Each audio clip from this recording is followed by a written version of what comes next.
All right, so now in this video, what I'd like to do before we actually begin is to do, let's say, a small breakdown of those core modeling rules. And then each of these rules we're going to separate and then put it into kind of like special chapters and then go through them one by one a little bit more in detail.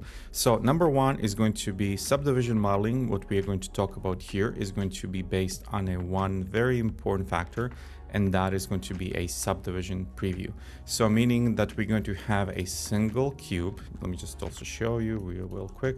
So this is going to be a single cube. Under subdivision preview, this cube is going to become a sphere simply because that is the nature of the form, and the biggest polygons, what you see selected right here, under that subdivision, they are going to sort of like collapse into a spherical object simply because they do not have any, let's say, point of reference to hold to. So the only point of reference they have are the edges that you see selected here. And then the more edges, let's say, we add in the middle, that cube now becomes less of a sphere.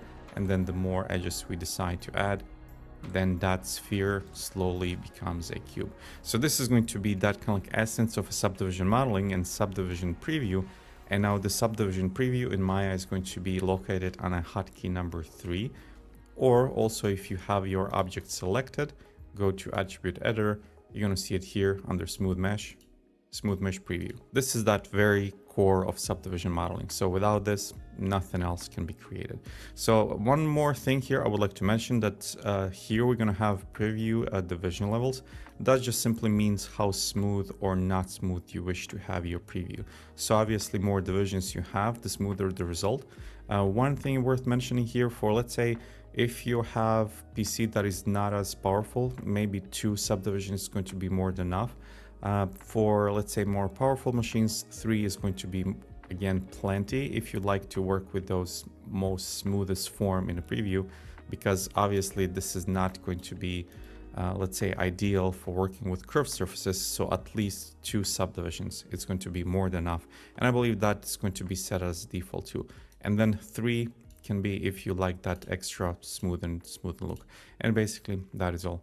You don't have to have this display subdivision on, because that is just going to show you if you would create this into a geometry like we did right now. That just gives you then a preview how that geometry would look like. So this is something that it's really not necessary to have enabled. And yeah, basically that is, let's say, the introduction into what actually subdivision is. So once we are, let's say, using a cube here, let's say with multiple subdivisions, usually what we are looking for is that subdivided preview, because usually this preview is the object that we're going to render.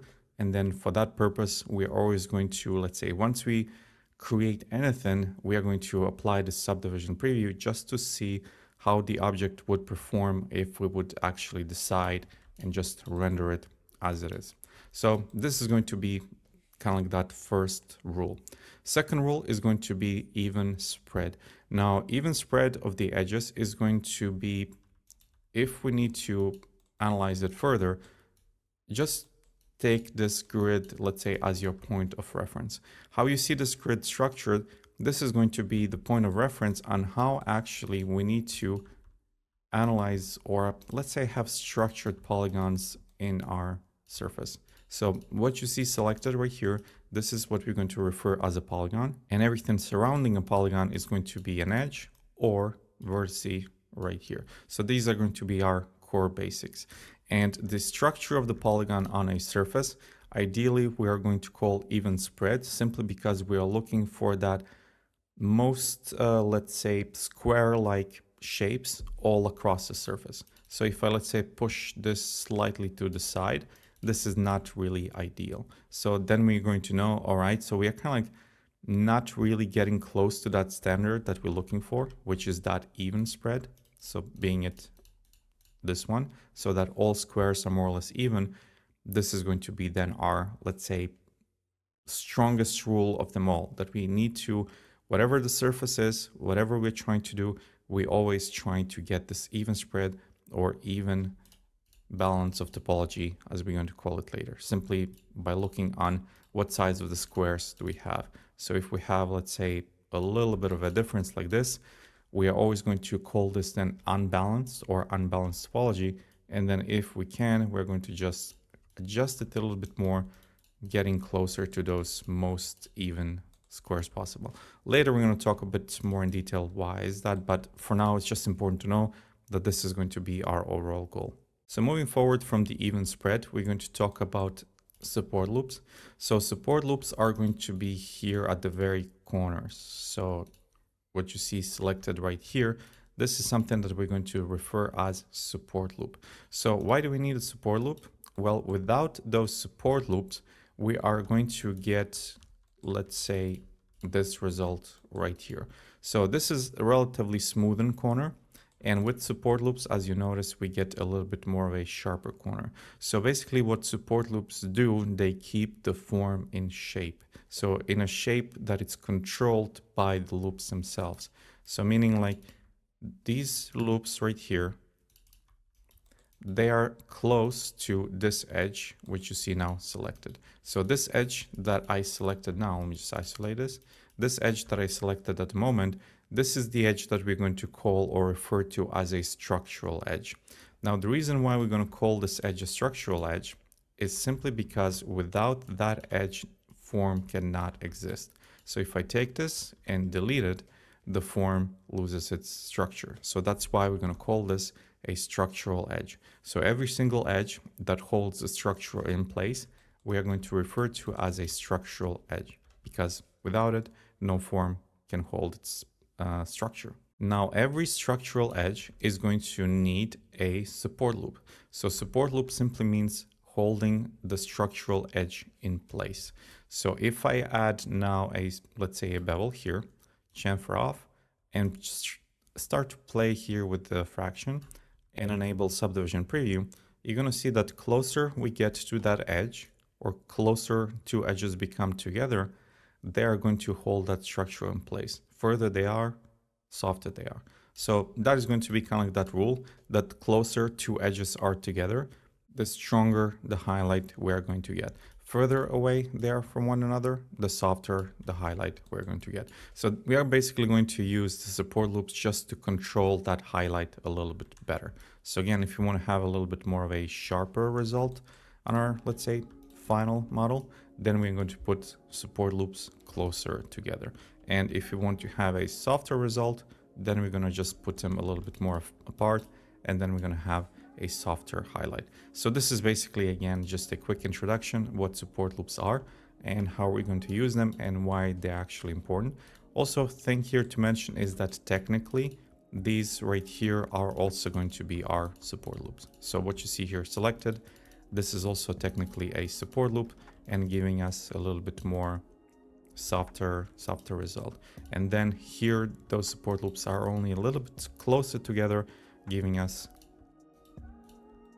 let me just show you, giving us a little bit sharper result. So if you're following the rule of that even spread, then the only thing what it's missing here is just add edge loops here in the middle, making sure we have that even spread. And now we have the same structure. The only difference between the two is that this one right here has support loops that are closer, and this one has support loops that are wider. And that is just now that the nature in different results. So now we covered two basic rules, which is going to be even spread and support loops.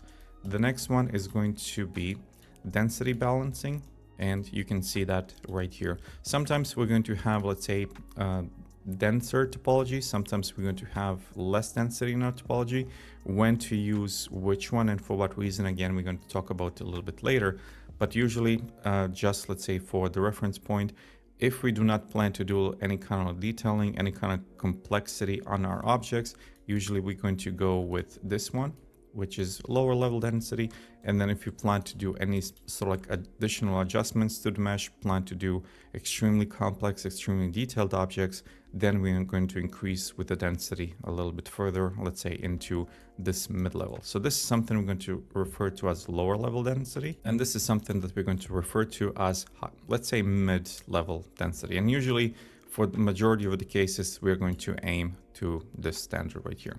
And then finally, what we're going to have is the redirection. Now, redirection is going to be interesting simply because let's say that we are playing with an object and we would like to follow that rule number 1 that we established right here, that we are looking for most even squares possible on a surface. So if we're following that rule, we are going to see if, for example, this structure right here is not really working for us, and we are trying to aim for that most even, let's say, polygon structure. And since these two polygons are not, let's say, that same size that we're trying to aim, in that case, we are going to play with redirecting the edges and making sure again that we bring that balance back, that more or less all of the polygons on the surface have the same size. So basically that is going to be redirection. So this is again just a quick introduction into that, what actually subdivision modeling is and what those basic rules are. And now we're just going to take each of these rules, separate them into chapters, and then we're going to cover the most important factors regarding to each of these, along with simple exercises to, let's say, solidify the knowledge, or let's say make our understanding of these core fundamentals strong before we continue to anything complex. So yeah, this is going to be then it for this video. Now, before we continue into anything technical, I would just like to do one video focused only on the even spread, because I think it's, I would say, the most important factor out of all of them, and it's the foundation on which we're going to build everything else. Because without, let's say, even spread, or without evening out the polygons, or making sure that we maintain the even distance between the edges, every single thing that we do in subdivision modeling is just going to make the things harder for us. So just to quickly explain again what even spread is and how to balance it, or how to keep it balanced, I'm going to show you here 3 examples. So first one right here is what we mentioned, is that is going to be the golden standard that we're trying to achieve. Now, when I mention golden standard, this is simply in the terms because we are talking about the cube. Cube itself is going to be a perfect object. It's going to have same sides everywhere. So naturally, what we are going to do what we're going to have as a result is going to be perfect squares aligned if we decide to use, let's say, edge loops that are always hitting the middle. So if we just quickly remove this, and if I click each time edge loop in the middle, it naturally, we are going to get that even spread or even distribution of the edges or same polygon sizes. So for the future reference, we're going to call this a balanced topology. And just again, real quick, we're going to talk about this a bit later. The edges that are not same in size, we are going to talk about unbalanced topology. So when we mention kind of like, okay, our topology is unbalanced, that simply means that these squares are not the same. And we are just going to need to make sure that we make more or less those squares same size. So again, this is going to be that core golden middle or core golden standard that we are trying to achieve. So now you're going to see that sometimes that is not always going to be the case, or not always going to be possible, especially, let's say, if we have objects that are anything but the cube itself. So if I kind of like push these edges a little bit to the side, or if I push this one a little bit more further away, you're going to notice that now the nature of these polygons changes as well. So even though that we started it from a cube, now these polygons are no longer really the same size. Technically, we are still going to call this a balanced topology, because again, remember, this is the core that we started with. Now, the only thing what we changed here is a little bit of an angle structure. So the core, it's still here, it's just the angles is what it changes. So technically, again, we are still going to call this balanced, because the nature of the flow of the form is actually directing all of the edges in a specific direction. They still have this balanced core. The only thing that changed is the form itself. So at its core, it's still technically balanced. So we just need to kind of distinguish the difference between the two. What would be unbalanced is something like this. So now we have a little bit more of an unbalance in topology, and this is now a little bit more obvious. So as long as we're thinking in terms of, well, the core is still there, it's kind of like based on that, let's say, base object, then we still can call this kind of like balanced topology. So you're going to see this maybe in a little bit more examples as we go a little bit deeper into our development, but in the essence, that is going to be that, because we cannot really do much more than, let's say, forms allows us to do. So even though that, you notice, whatever direction I choose to go with, the topology is just going to follow that shape. And this is essentially everything that we're going to do. If you imagine the shape in movements, this is how we're going to structure our topology, or this is how we're going to structure our let's say polygons on that surface. If you do this kind of like exercise for yourself, you're going to see what the results of that exercise are going to be. And basically we're just constantly going to try to follow those rules whatever we can. So if you just play around with let's say, this is basically just to quickly show you what this is. This is if you come here and add a lattice and turn off the local and set everything to minimum points, then you can move these points around just to see what results we're getting. And again, core, it's still balanced topology. The only thing that changes is the form. So if you think of it in those kind of terms, then the even spread or balanced topology might be a little bit easier to understand what it's actually happening on the ground level. So that is that. All right, so this is concerning, let's say, flat surfaces. But what about curved surfaces? Because curvatures in subdivision modeling are going to work a little bit different. So that means that, for example, if I would like to, let's say, add more topology here, the only thing that I can do is just use multicut and add as much divisions or as much cuts as I want to, regardless where on the surface. It doesn't really matter where, I just can come freely and add as much as I want to. With the curvatures, slight curvatures, so cylinder here is that extent. It's that maximum value, but the same rule covers that we cover here is going to be valid for any slight curvature. So that means, let me also quickly show you one example as well. This right here. So the moment when you have slight curvature like this, the rules change. It's no longer the same as the flat. Now we have rules specifically for the flat, for curved surface. Now, curved surface has only one rule. The edges that are structural edges, or the edges that are holding the form in place, in this case, holding the cylinder, meaning again, if I removed one of these edges, cylinder or the structure is lost. This is again our structural edge, and every single structural edge needs to stay intact. That means that we cannot move, remove, or slide those edges. The only thing what we can do is work around them. So that means that if we are creating even spread here, that means that we can only add horizontal edges. And now the same thing goes, like, and we're going to constantly try and play around with that and see how we can, let's say, balance that topology a little bit better. So instead of, let's say, adding 3 edges in the middle, we're going to add maybe 2, just to make these squares a little bit more perfect, whatever we can. So that is going to be the game. So now the final question here is going to be, well, then how can we add more topology or more density or more edges in the same way as we did here? So remember, we started with less density. Now we added this kind of middle level density. Well, how can we do that here? Because since we mentioned we cannot really add edges like this, and the reason is they are going to destroy the structural integrity and adding this kind of weird shading on a surface.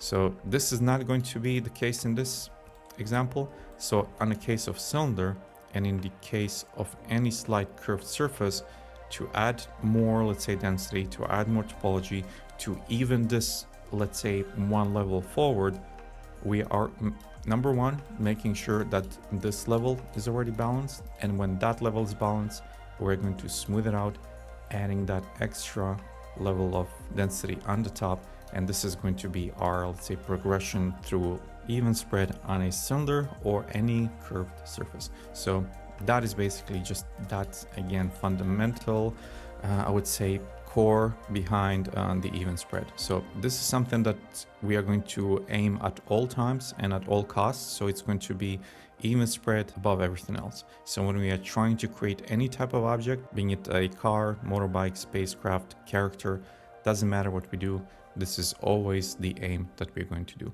So yeah, that is it for this video. So let's now go in the next one and talk about why that matters. So let's now go ahead and do a simple even spread practice. So this is going to be also a file you can download and practice along if you want to, or just watch. But I would highly recommend, if you're just starting out and you're brand new to all of this, I would highly recommend to go through it, just practice it out. And the reason for that is that you're slowly gaining that kind of like not only muscle memory, but observational skills that you can find where those, let's say, even quads are, because that is going to be really relevant moving forward when we're talking about that natural edge flow and when we're talking about redirecting flows. And especially when we come to, let's say, curvatures, curved surfaces, spotting where you can balance things more or less, it's going to be a very, very useful skill for having that clean topology output in the end. So yeah, let's just directly jump in. And again, the only rule here is just making sure that we have even spread, even size polygons all across the surface. That is the only goal that we have for now. So usually the rule here is going to be that we're going to start with the biggest quads. And then once we have those, then we can maybe do one more additional level just for the sense of practice to add, let's say, to this mid-level topology. And this is basically it. This is kind of like assignment done. So let's go to the another example, which is going to be again, this is basically just again one cube, but multiplied 3 times, kind of like extruded on the side. So just to show you, it's basically like this. And yeah, the same rule now applies. We're going to start with adding the biggest quads first and looking for that biggest balance. And let's say this is now done. So we can then continue moving forward, just balance the rest, and here and here, and then here and here. So now here's the question. When you notice, let's say here, small changes, it's again not really a big issue, but just for the sake of practice, you can, instead of, let's say 3, try maybe add 2 loops and just see if maybe then those squares or quads are a little bit more balanced. And this is just that nature of the practice, just that you see, or that you are finding the areas where you can balance it a little bit more. So even though if it's not bad, so even though if you left it, let's say in that state, wouldn't be that bad, but just again to practice the eye, that is going to be kind of like everything that we need to do here. All right, so let's continue to example number 3, and same thing, just adding the loops all across the surface. So here I have something. All right, so now it should work. I have maybe a double layer or something, and same thing, just adding. Actually, you know what, let me slow it down, maybe I'm a bit too fast here. So one thing what we're looking for again is those biggest polygons, so the biggest quads first. And for example here, now you notice this one is slightly larger, and now we're slowly getting this difference in sizes. And since this is kind of like the largest parts, we cannot really do much, but still this would be considered balanced enough, because again, this is just the nature of the surface. So let's then continue. We're going to add more, and then as we're adding more, then we're going to see if maybe we can take, let's say, some edges out and put new ones in.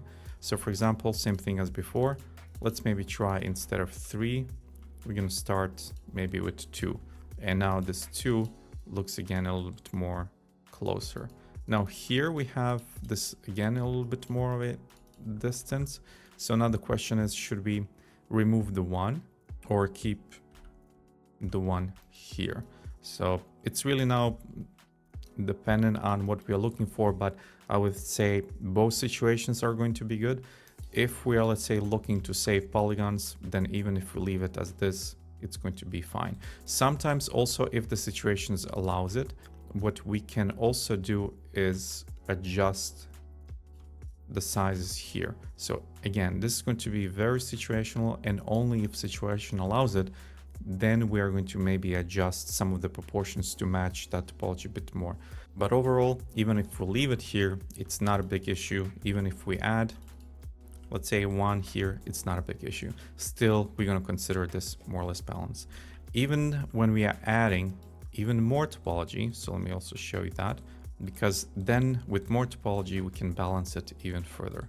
So we can add maybe here a bit, and now you notice that we can remove 1 and maybe add 2 instead, and here you go. Now you can see that we are balancing everything properly a little bit more. So instead of, let's say, 1 on each side of the middle, let's add 2, Okay, maybe we can try 3. And there we go. So now we have that balanced a bit more. And let's do the same thing here on the side. So now with more topology, we managed to balance it a little bit better as well. So that is also one thing I would like to mention, and something we're going to talk about it later as well. If you notice that you have already fixed distances here and here, that already gives you sort of like an idea what type of squares you're looking at. Because if you have fixed areas, like this is now, for example, fixed, like we mentioned, let's say we cannot move the top, we cannot move it anywhere. And then that leaves the distance open. And then that leaves also a situation where we know ahead of time what type of squares are we looking for. So that is also going to be kind of like a small kind of like tip moving forward, just to give you an idea so that you know kind of like what type of squares, what kind of polygons we are looking for, making sure that then they're all balanced same way. But yeah, now we kind of like fixed it with simply adding more topology to it. All right, so let's continue forward. So same thing here. Let's continue adding more edge loops. And again, just following the same rules. Let's just stick maybe with the biggest ones first. So here, here, and here. And yeah, those would be kind of like that biggest ones. And then we can continue with adding smaller ones. And then as we add smaller ones, we're going to balance that forward. And yeah, same thing as before. Let's maybe try, instead of 3, let's maybe try 2. So that would be here fine. And yeah, more or less that would be it. The only thing, again, if you remember the first video, because simply we have this kind of like taper and the angle is just the nature of the angle. We are going to have maybe a little bit more condensed polygons here, but yeah, more or less we have everything set up. And let's go into then the final example, which is going to be this one. Same thing. Oops, maybe here I have again some duplicates. All right, so let's continue here. And again, I'm maybe a little bit fast on this, but let's do first the big polygons. So the biggest ones. Make sure that this is actually proper. And once we have the big ones, then we can continue to the small ones. And like that, here too. And there we go. So maybe here, instead of 1, we can add 2. And there we go. So now we have that balance as well. So if you remember, again, now we're probably having here on parts of the surface small, and here we're going to have the bigger ones. Remember what we talked about in the very beginning of the video when we are using that cube and kind of squishing or stretching the cube, that based on the form, the topology is going to follow. So this is now going to be our next topic that we're going to talk about. And that is going to be a topic of the natural flow, and how we are going to prefer, or how we are going to actually push forward. Always natural flow first, and then we're going to deal with everything that comes second. So even through this balancing exercise that we did right here, one thing that we have been using all the time is natural flow. And again, now this is going to be a topic of the next video, but because of the natural flow, because of the structure of the, let's say, object as it is right now, because we have a lot of these angles, there's not much that we can do more than we already did based on balancing of the topology. So even though that we have some, let's say, differences in sizes, this is still again considered balance, simply because of those kind of squishing and stretching of the form, related to, again, if you remember, the same structure that we talked about in the very first video. Finally, again, the reason for this practice was just that we can visualize those quads a little bit better, that we can find them a little better. And if we can, let's say, remove 3 edges and add 2, remove 2, maybe add 3, just to, yeah, get a feeling on how we are actually balancing the edges. And that is all. So yeah, let's close it here, and then let's continue to the next video.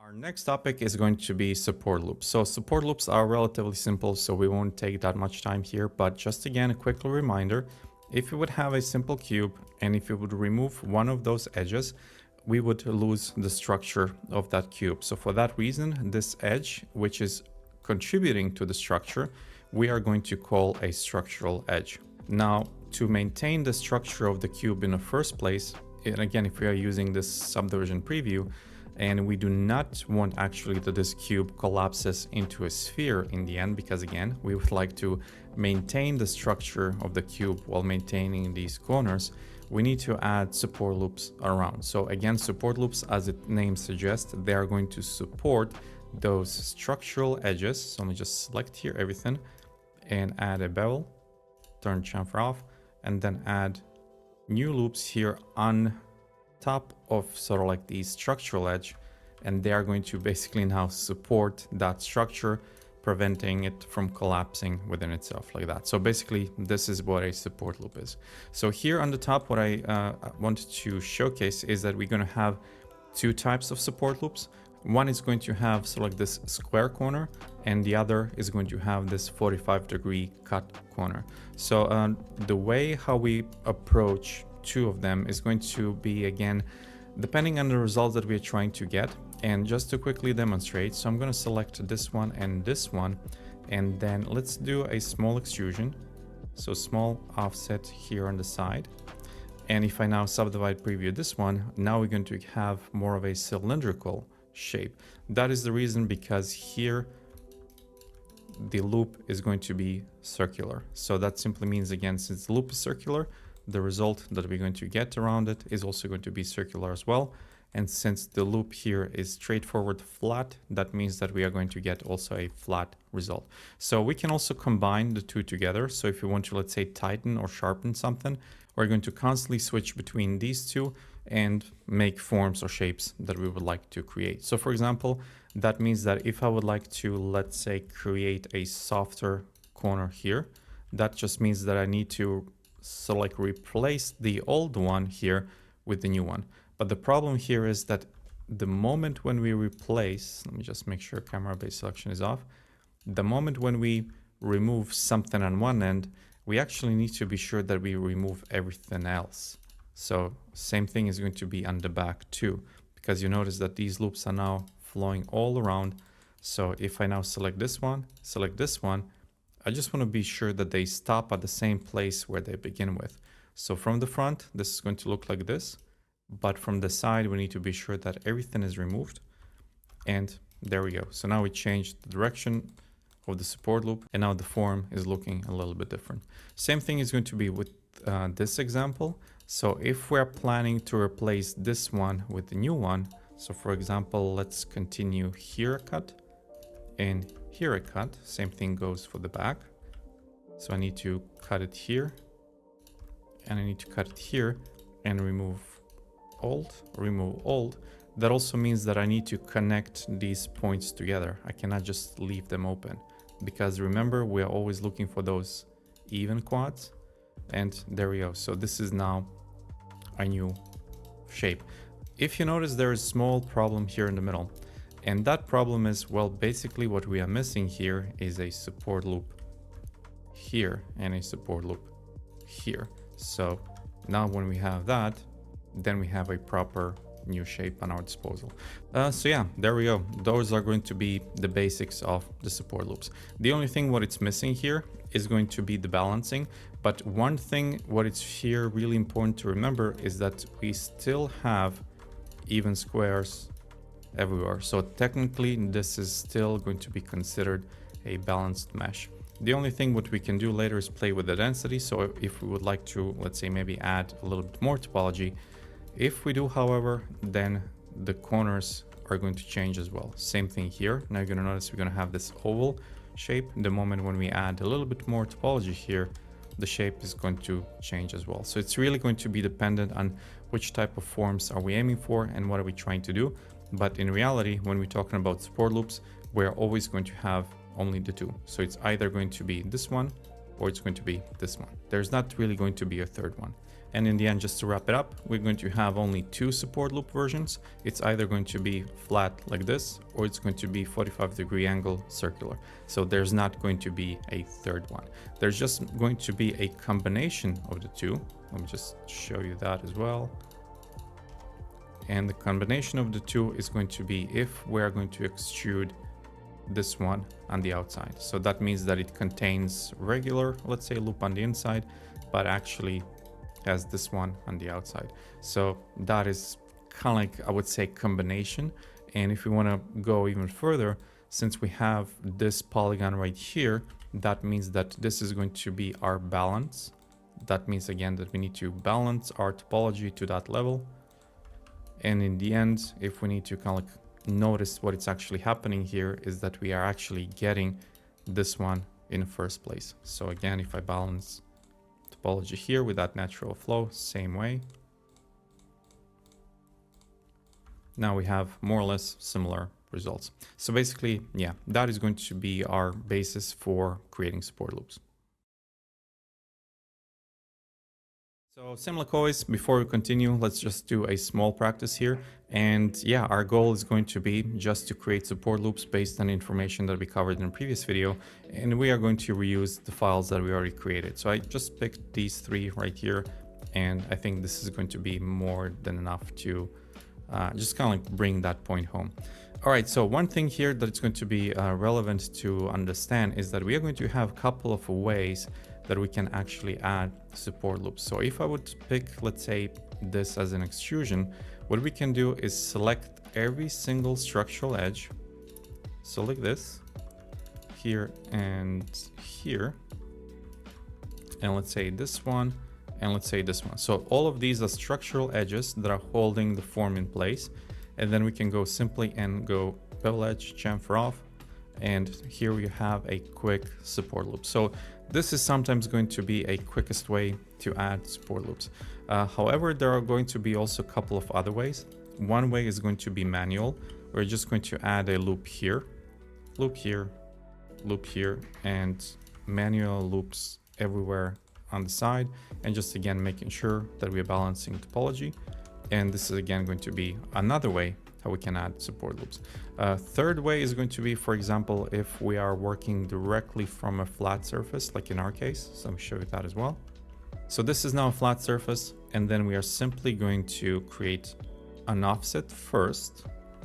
And then we can either choose already here, do we want to have a soft or sharp corner? So let's say for the purpose of this practice, we want to have all the corners sharp. So that means we're going to change the nature of the support loops from 45-degree angle to this flat polygon. So we're going to do that for every single corner here. So here, and delete this one. Same thing here at the bottom. So we just need to sort of like extend this loop right here. So just extending it wherever it goes, but maybe cut it short somewhere like here. So this is still polygon, just on a different angle. So this one here, and then deleting it like this. Be sure not to delete everything. So we need to just delete the polygon, not actually just the edge, and the point still needs to remain because this is going to be our quad. We can just maybe even it out a little bit better. And there we go. So now we have support loops repaired. So when we decide to, let's say, add a little bit of thickness here, the only thing what we need to do is just add here and here a cut and balance the middle, same as we would normally do. And there we go. So this is our now first support loop. Now, of course, what we can do, we can play with the object even further if we want to. And let's say we are changing the nature of this one to this one. And then we just need to remove the edge here, and then we have more of a softer corner. And when we have softer corner, maybe we can balance this a little bit better. So instead of 2, let's add 3. And now we have more of an interesting corner in this area. So yeah, that is basically how we're going to play with the support loops to get maybe the shapes and forms that we need. And let's then continue to the next example. So this is going to be this one. And let's do the same thing. So just create an outline. So let's say something like this. One thing to be careful of, do not do small support loops like this. That's going to give you extremely razor sharp effect. And ideally what we want is we are looking for some sort of like balanced area that we are getting let's say more of a softer highlights there. If you notice that it's looking razor sharp, that means that you're a little bit off. So just make sure you aim for those softer highlights. And I can also show you what I mean soon. So let's remove this one too.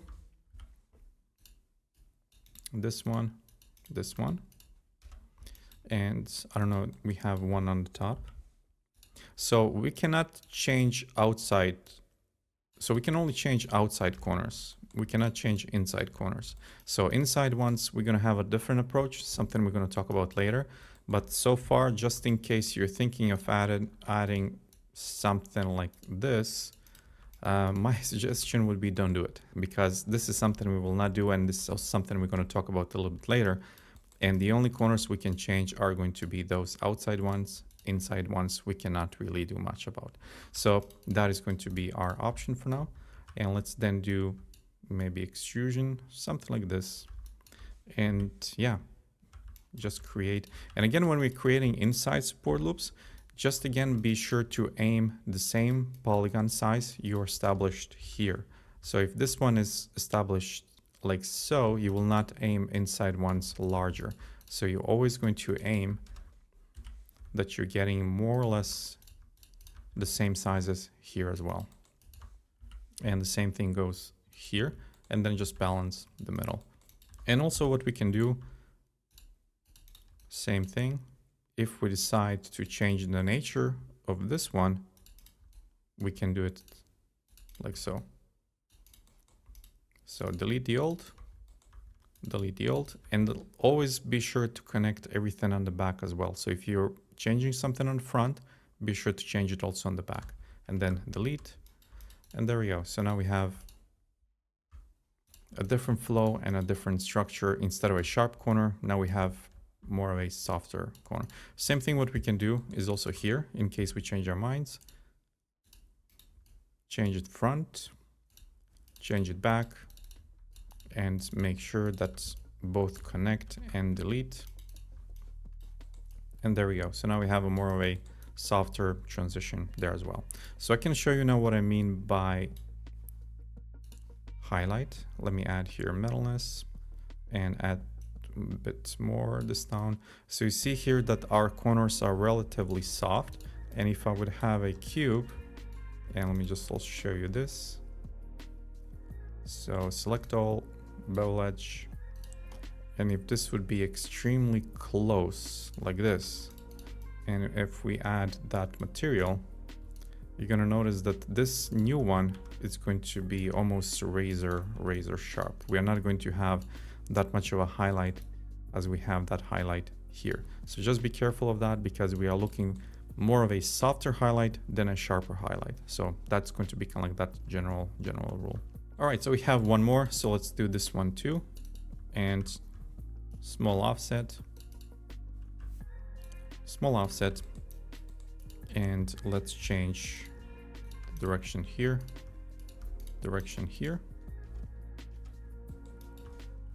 and let's change direction here and direction here, delete, and there we go. So I'm going to leave everything else as it is. So like we mentioned before, on the inside ones, we cannot really do much. We can only change the outside ones. So about the inside ones topic, we're going to talk about a little bit later.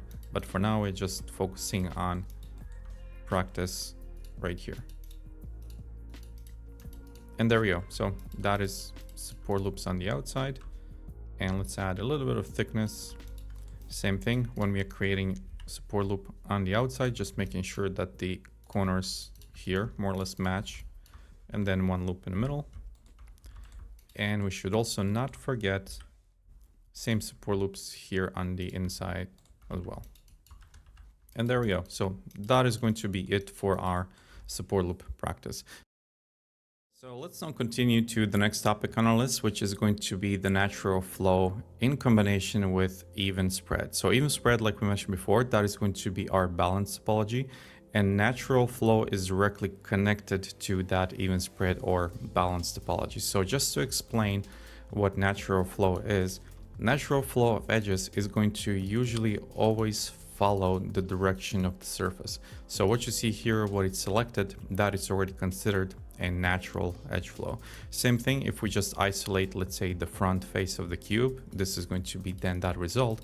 And if we are going to, let's say, play with different forms out of that and create, let's say, new structures, you're going to see that these edges are going to follow that form. So it's sort of like a ripple effect within the form itself. So ripple effect in a sense, I mean that the edge here on the front here and the edge here, it's going to kind of like balance itself inside of it. So from the straight flat edge to this fully angular one, the edges on the inside are trying to balance themselves out right in the middle. And usually these type of edges, we're going to call those natural flow edges, simply because whatever we now add here, they're just always going to follow the form. And this is again something that I already kind of practiced out. And this is just something that we're also going to refer to as natural flow. And this is also going to be the most easiest way to add new topology. And it's also going to be the most easiest way to progress through the form. And it's usually going to be our number one to go, let's say, form creation method. Now, to show you a little bit more examples here, what natural flow would actually look like in practice, if I would start, let's say, with a single, let's say, object like this. It doesn't have to be anything complex. We can start something with very simple. And if I would choose, let's say, this part that goes a little bit up, or actually, you know what? Let's do it like this. All right, so the natural flow would be just simply adding new topology on top. And now we have natural flow edges. The only thing now what we need to do is just balance it out. Same thing as we did in our practice for even spread. And there we go. So now we have natural edge flow, and now we also have even spread. And our next game here is just going to be same as before. Maybe instead of 3, let's try 2. So there we go. So just playing around and seeing what we can balance a little bit better. But this is kind of like essentially what the natural flow is in combination with maintaining even spread. We could maybe do one more example. So let's say I just extrude this part out, scale this one in here, maybe something like this.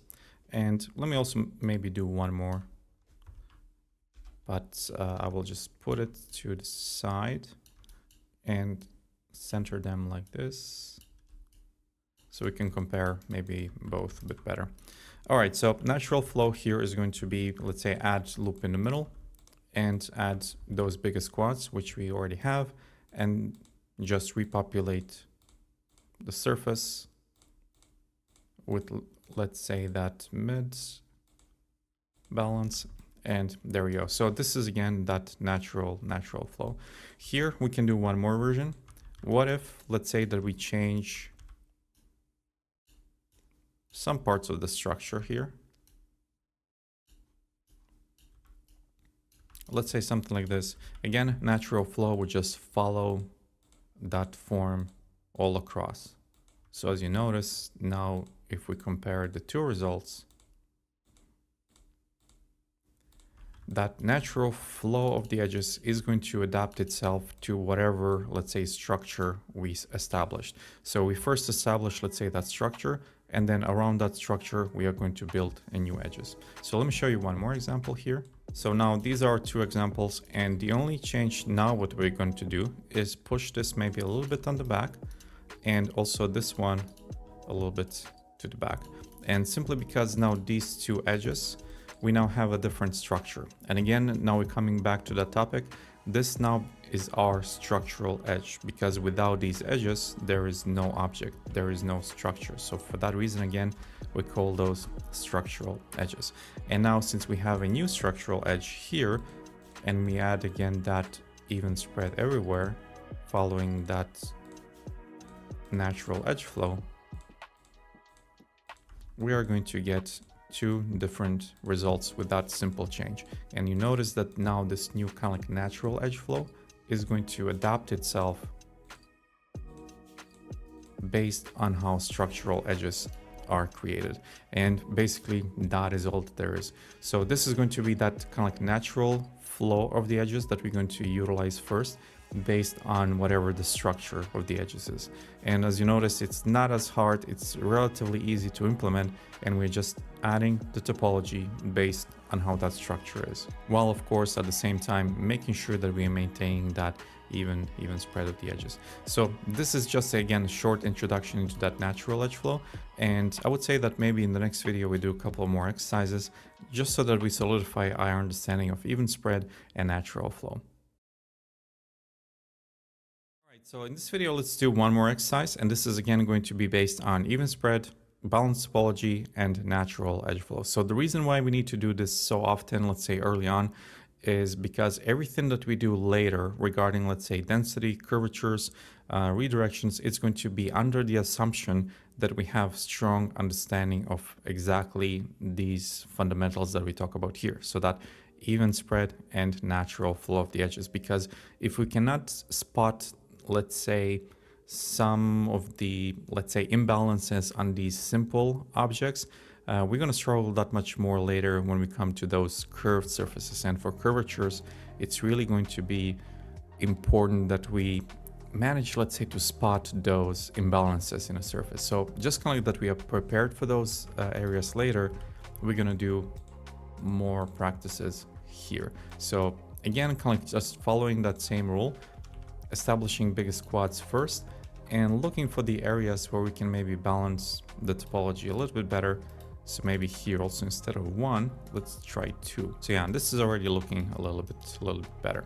So yeah, let's continue forward. And again, like I mentioned before, all of these exercises will be provided, so you can just directly download and just practice along. And yeah, so here now we have a different situation where we have already established like structural edge, so we cannot really move those away. We just need to kind of like work around them. And yeah, so instead of 1, let's try 2 here. So 2 edge loops, yeah, that might work. And yeah, that is, I think, looking good. Here, if I try 4, I think that would be too much, but we still can try. And also what you can do is definitely put, let's say, 1 next to each other, so like this, and then compare which one is kind of giving you better results. So for example, if I would put this one to the side and instead of, let's say, 3, actually 4, we can then try maybe 3 and just see which one gives us better balance. So both, in theory, both of them are going to be good. So again, here the practice is just that observational skills that we find how we can get close as possible to those even squares, quads, as much as we can. So that's basically just the purpose of the exercise. All right, so let's continue to the next one. So this is going to be now a little bit different, and same thing, kind of like solving the biggest quads. And this is now what I mentioned previously, that since we have already established here, let's say a base that we need to start with, if I now add a cut in the middle, this is now, let's say, the size that we are looking for, because this is now our known factor. And based on this one, then we're going to sort of base everything else. And if that is working, then we can continue moving forward.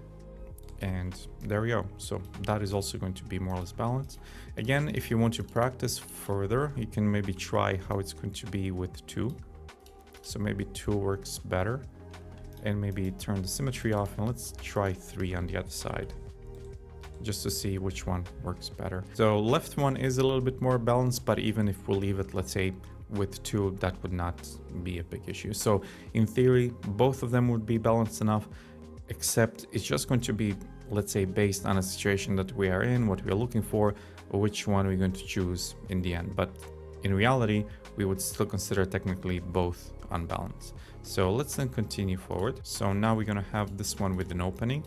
Same thing with an opening, we are a little bit more restricted and we cannot really move that much around the surface. And since we have, let's say, this top right here, we already kind of have established the, let's say, the polygons that we need. So if I, let's say, create one here, more or less we are done, but we can still continue forward.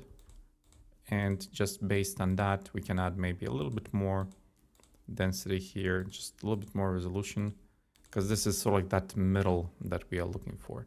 And yeah, more or less, again, this is going to be fine. The only thing maybe we can check here if maybe 4 loops would fit better. So I'm gonna delete this and add edge loops 4 and maybe see, yeah, 4 could actually be a little bit better. So let's go with 4. So I'm gonna do the same thing on the other side and just add 4 loops here. And yeah, that is our job done. Same thing, I mean, if we want to, we can also test it here just to see if we can balance that a bit more. And I think also 4 works really well. So let's balance it with 4. And as you notice, this is a relatively simple and straightforward exercise. We're just following the flow of the form and just going along and just trying to find that best balance that we can. And yeah, relatively simple. There's really not much more to it. So let's continue then to another one, which is going to be this one. And now the same thing, just one loop in the middle already solves kind of like those biggest quads. And yeah, just continuing forward. And since again, we have this kind of like taper here on the top, we cannot really do much about the difference in polygons because again, that's just the nature of it. And yeah, let's just continue. Maybe add a little bit more density here and make sure that we balance everything properly like that. And yeah, that is all that there is. And continuing forward, and let's do the same thing. So again, since we have the opening here, we already have so like established quad here. Basically that quad is going to be the golden rule for the remaining of the object, simply because that is the one thing that we cannot really change because it has 2 defined structures. And since this is the distance between the 2, then naturally we're trying to match these distances here. And also what we can do, instead of maybe 1, we can try 2. But I think it's more or less the same even if we leave it as it is. So yeah, let's just continue. Oh, here I have some open points. So if you notice that your loops are not connecting, that probably means you have open points somewhere, same like I do here. So let me just quickly clean that up. All right, so now we're ready to go. So the same thing here. Now we are a little bit limited because this loop right here, actually this edge loop, is going to be a little bit tighter. So that again means that, let me just show you really quick. This is basically the cube that we would have, and this would be our edge. So since we have this taper, then the edge is also going to be a little bit angled, leaving maybe the sense that we have unbalanced topology. But as long as you follow this natural flow approach, this is still going to be considered relatively balanced. And there we go. So that's going to be sort of like our task here completed. And again, just a small reminder. Let me just quickly detach this and push it to the side. Let's do one more variation just so that you see what we're dealing with here. This right here is basically the same thing what you see here on the right side. So we're using actually on the left side. So right is exactly the same as on the left. The only thing is here the left side is a little bit stretched out. So it's kind of like changed that angle, but we are following the same rule. We added natural flow here, and same way we added natural flow here. So yeah, that is going to be our practice for today. So let's then continue into the next video. All right, so now that we know what the even spread is and why even spread matters, and now that we know how to establish a natural flow in our, let's say, topology and how to balance our topology, and also now that we learned what support loops are and what is their purpose, we can actually continue to talk about edge redirections. And like the name says, edge redirection is actually changing the direction of the edge. And it's basically simple as that. So for now, what we covered is that every single edge that we created had this sort of like natural flow to it. Like we mentioned, like everything was flowing always in the same direction. But I'm not sure if you realized, we did change the direction of the edge right here already. So this was our support loop. So based on how our edge redirection was going, we were either having that softer, let's say, corner or a sharper corner. And this is basically what edge redirection is. And so just to show you even more clear, if I select a loop for this part right here, you're going to see that this loop is always going in a straight line up. straight line down. So whatever it is, it's always a straight line. Here on this example, this line is not really straight always. You're gonna notice here it's actually circular. So that means that the direction of the loop is changed. And to show where it's exactly changed, I'm gonna redirect this corner into this one. And there we go. This is now our redirected corner. Now to visualize it, now you're gonna see that now we have changed the direction of this flat loop into a curved loop. So now this has a 45-degree direction change. And this is basically what redirection is. It's simple as that. Now we're gonna have two types of redirection. One type is going to be the redirection that changed the form, which is this one right here, because we noticed we came from this straight angle or sharp angle into this curvature angle. So that is the change in form. So the first type of redirection is going to be the redirection that changes the form, and the second type of redirection is going to be the redirection that changes the structure of the topology. So it's either going to be redirection for change of form or redirection for change of topology. So change of topology structure is going to be also very, very similar, if not the same, as we've seen here in the corner. So even though that before here we had this like a square-like corner, we change it into 45-degree corner. Same thing we can do here anywhere on a surface where we like. So for example, to take the point home, let's copy this one. So I'm gonna take this one and put it right here. So remember what we did when we created the same type of cut on this corner? So let me just again drive the point home. It was something like this. And then after it, what we did is removed the extras. Well, the same thing we need to do here. We need to remove the extras. So if I remove this as an extra, this as an extra, I also need to now continue and remove everything that it was connected to. I cannot just leave this edge open because remember, we are looking for squares. This is no longer a square. So I need to now continue everywhere where it leads. So if it leads here, I need to remove everything around it. So now what we are having is exactly the same situation here on the inside.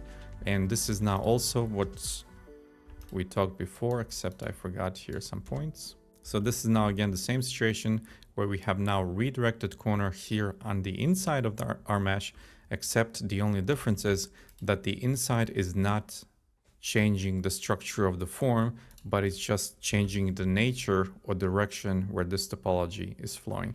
And yeah, this is now again basics of redirection.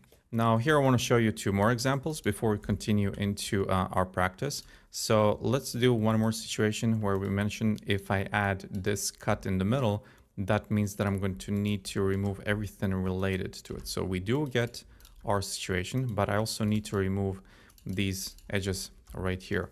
Now the question is, what actually now happens when we have this imbalance in our surface? Well, when that happens, what we need to do, we need to balance that situation back. So that means if we took now two edges out, we need to add two new ones in. And if I now take these two out, I need to bring two ones in. So now you see that now again, we are sort of like balancing the area around it. And we could have also removed all of the three edges here and all of the three edges here, and then balancing it back. Because remember, always what we are looking for is that even more or less spread of edges. So now what we have here on a surface is this balanced topology that actually has a redirected corner right inside.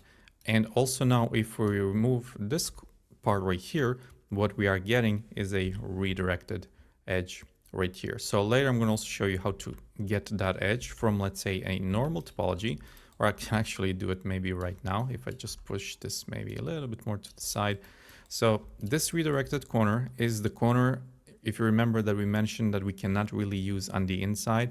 So this is something similar that we're going to use instead for those corners. So if you remember, if I push, let's say this here, this one here, what we are getting, let me just balance all of this back. What we are getting here is our regular structure that we're already familiar with. So let me just balance this back. So this is now our regular structure that we're already familiar with.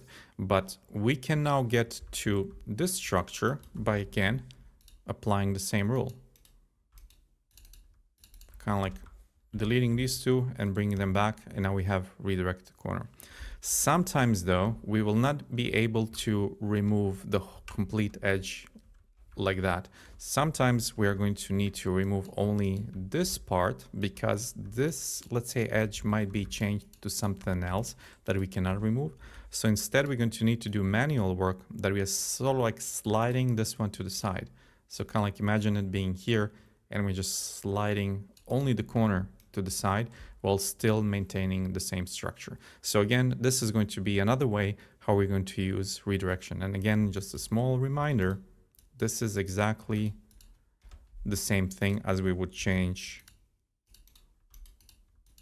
the top here. So it's exactly the same thing. So we're just adding this one and kind of like removing these two, adding them back. But sometimes we cannot really do that. So we're just going to delete maybe these two and reposition this one a little better. And that is basically it. There's one more example here. And that example is, I'm not sure if you remember, maybe I can create quick situation here. So if you remember when we were talking about squeezing the parts here on the top, or if we're just tapering, let's say the top, then we have this sort of like natural flow of the edges. And we cannot really do much about that. And we're going to talk about that later. Why is that? And if we are looking, let's say, to balance some of these edges, then what we're going to do, we're going to focus more on this, let's say, lower part, making sure that the lower part is balanced and not really worry so much about the top, even though that the top is maybe a little bit more kind of like squeezed in and that the topology is not as balanced.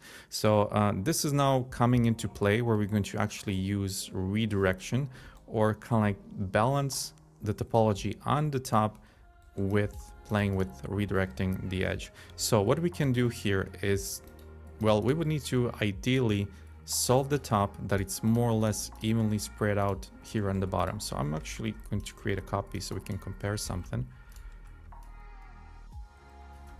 So this is going to be our original, and then this one is going to be our redirected one. So here we're going to use a redirection method which is called 3-to-1. At least that's how I call it. And basically what it means is that we are going to redirect 3 edges. I'm going to snap this one and this one. So I'm just using here target weld. So what we are actually doing is converting 3 edges and that they flow all into one. That's why we're going to call it 3-to-1, except here we have a triangle. Actually, we have 2 triangles. And every single time when we have a triangle, we're going to delete the middle. And then from that triangle, we're going to get a quad. So this is our new quad. And to make it even more balanced, like always, what we can do, sometimes we'll not be able to do that, sometimes we will, but in this case, we're just going to balance it back. And now we have, again, that balanced topology. So now we have squares, again, more or less, that are even, and we don't really struggle with let's say, making sure that we have all of the polygons of the same size. Even though, let's say that this natural flow was easier to add, this one maybe took a little bit more adjustments, but now we have that balance back. So yeah, this was a short introduction into redirection. Now in this video, I would like to talk about the differences between the natural flow and redirected flow, because both of them have their pluses and minuses, or benefits and downsides. Now, for example, when we talk about natural flow, the benefit is going to be that it's very predictable, it's very easy to work with, and usually when we are talking about rules to implement, we are always going to start with natural flow. So when we are creating a new topology, new objects, we're always starting with the natural flow. The only downside of the natural flow is going to be that sometimes along the top, around, let's say, specific areas, especially when we have this weird angle breaks, we are going to encounter condensed topology. And even though that this topology is maybe a little bit condensed, it's not going to be a real deal breaker, to be honest. And if we can get away with it, we're probably going to just always stick to this natural flow. But if situation requires it, that we need to do a little bit of cleanup, then only later we are going to introduce the redirected flow. So we are not going to start to create any new objects immediately using redirection. So it's always going to come second, only after even spread and only after the natural flow is established. Now, that being said, when we talk about redirected flow, the downside of the redirected flow is that, yeah, it's going to be a little bit more of a time consuming, and also that if we are, let's say, planning to add new edge loops, we're not really sure where those edge loops are flowing. So let's say if we're using a lot of redirections on the surface, that means that one loop can flow in multiple directions, while here the loop is relatively straightforward. So it's always going in the same direction, and doesn't matter how much, let's say, we decide to add on top, it's always going to stay the same and always going to have the same structure. This is not really the case when we're talking about redirected flow, because we cannot really just come here now and take away the loop, because if we do that, then the whole construction is basically lost. And here, for example, we no longer have a quad, we have an n-gon, which means a 5-sided polygon.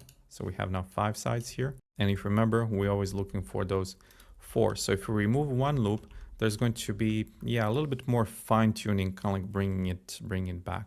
And like I mentioned, also adding new loops, it's also going to be maybe a little bit more challenging because we are not sure where these loops are headed. So for that reason, if we're introducing a redirected flow, that means we are always going to introduce it last, only after we are certain that the natural flow is well established. So here's going to be another example where on the left, we're going to have that natural flow, and on the right, we're going to have this redirected flow.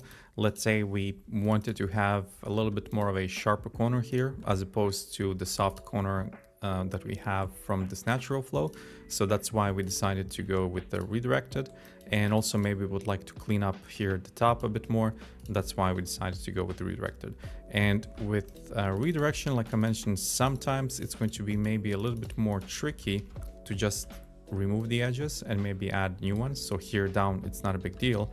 But if I decide to remove here these edges, then yeah, we might struggle a little bit, especially let's say if we're limited. Let's say removing this one, or if I need to remove this one, then bring it back. I need to kind of like rebalance it also here on the top a little bit more.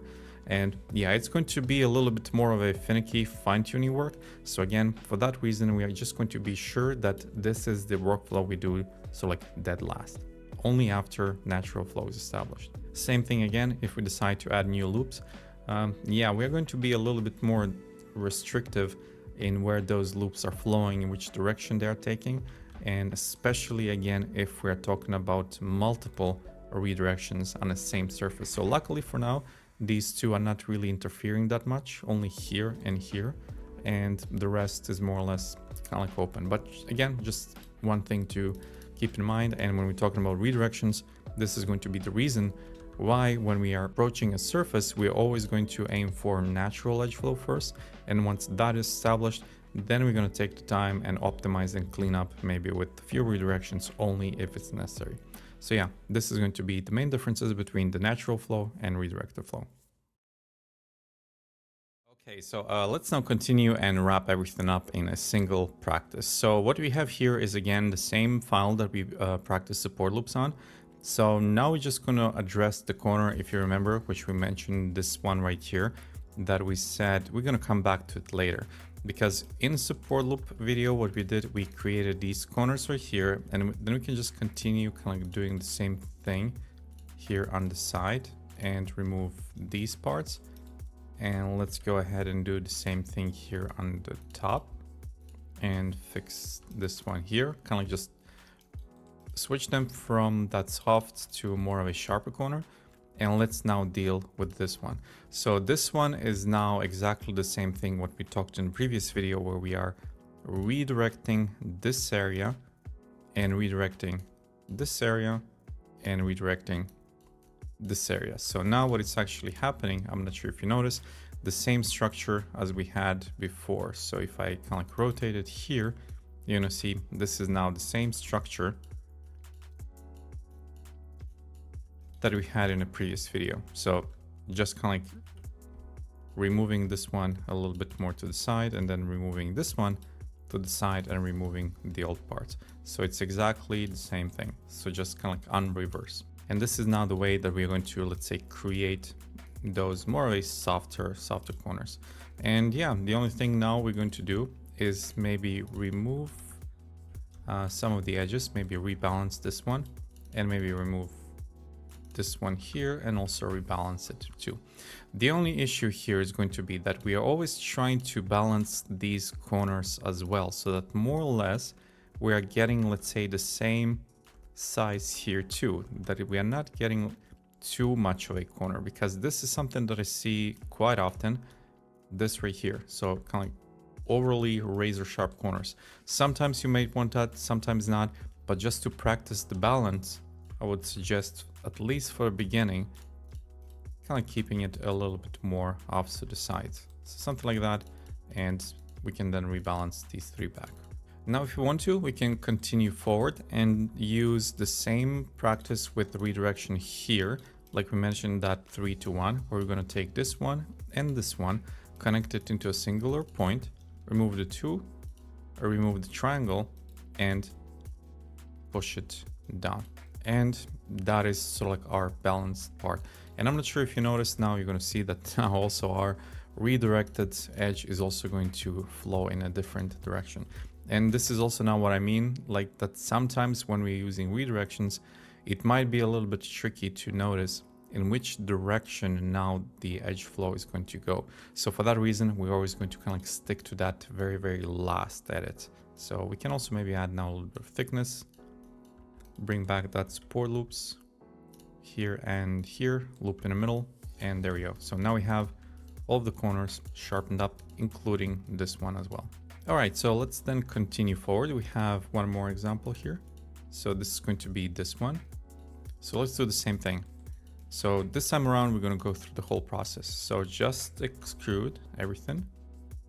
So this is on the inside, and then this is going to be on the outside. And then on the outside, what we're going to do is again the same approach here and here, kind of sharpen this up. So like I mentioned before, it doesn't really matter if it's sharp or smooth. We are just kind of like using it for the sense of practice that we are replacing the existing one. It could also be that we replace, let's say, the 45-degree angle with the flat one, and flat one with 45-degree angle. It doesn't really matter. It's more like just that we are practicing, let's say, the motion and just get a hang of it and how everything is working. So now that we have the outer edge, let's now do the inner ones. So the same thing, we are now changing this one. So it's going to be the same as we have it right here. So if we change it here again to 45, we're going to delete these two.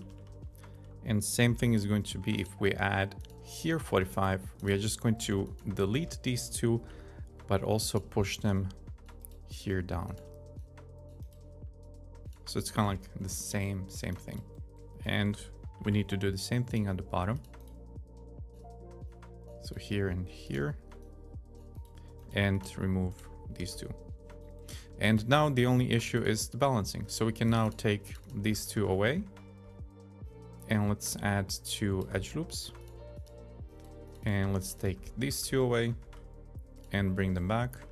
And let's take this one away and bring it back. So now you see why all this kind of balancing games at the very beginning, just so that we kind of like create a habit of noticing and balancing the form.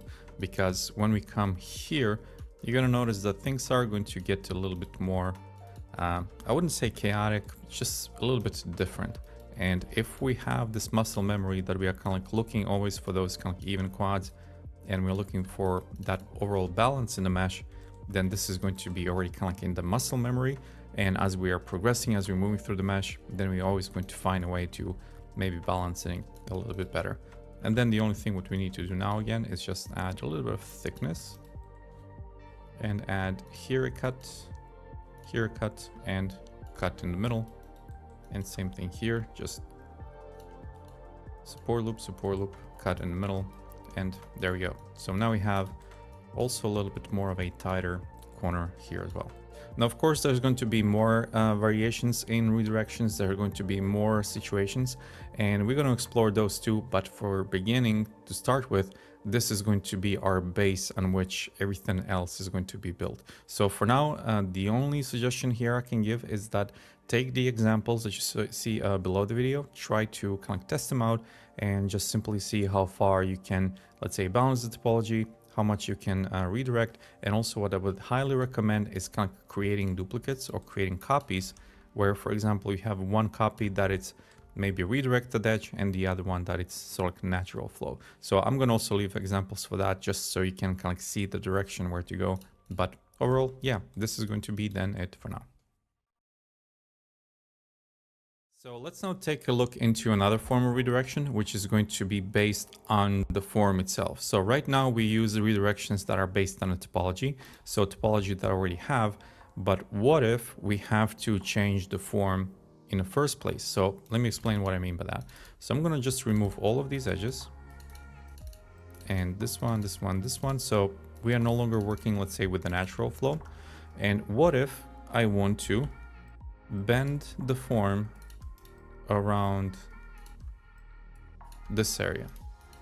So here I have something left over. So what if I want to bend my form around this area, push it a little bit up, and have something like this? Well, I cannot really do this with this type of topology, especially let's say if we're following that natural flow, and if we're, let's say, redirecting that natural flow, I cannot really change the form now. And what the problem here is that I have a triangle, but I like this triangular look. So how can I now balance that topology? Well, the answer is already here. So if I remove this one, we also have a triangle here. And how we solve the triangle is by simply adding a loop here and pushing it slightly down. So this is basically how we're going to solve every single triangle. So even if the triangle is here, I can add a cut in the middle, and technically that solves the triangle. So it's kind of like the same type of connection here as we have it here. So if I rotate this one, you're going to notice it's the same type of structure. So here's a triangle, here's a triangle, same type of structure, has a connection, has a connection. The problem comes when, what if I don't want that either? So what if I want to have, let's say that this continues actually all the way? Well, then I still have a triangle here, and then I close it on the other side. Then I have it here. So this is now the opening a new, let's say, possibilities what we can actually do with the triangle, because triangle offers a lot of possibilities if used properly.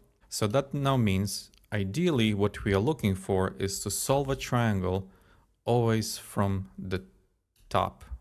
And usually this top that you, let's say, establish, that is going to be your, let's say, density that you plan, or let's say square size that you plan to have. So if we established under the top, you're going to notice that now we can actually start to add our natural flow on all sides.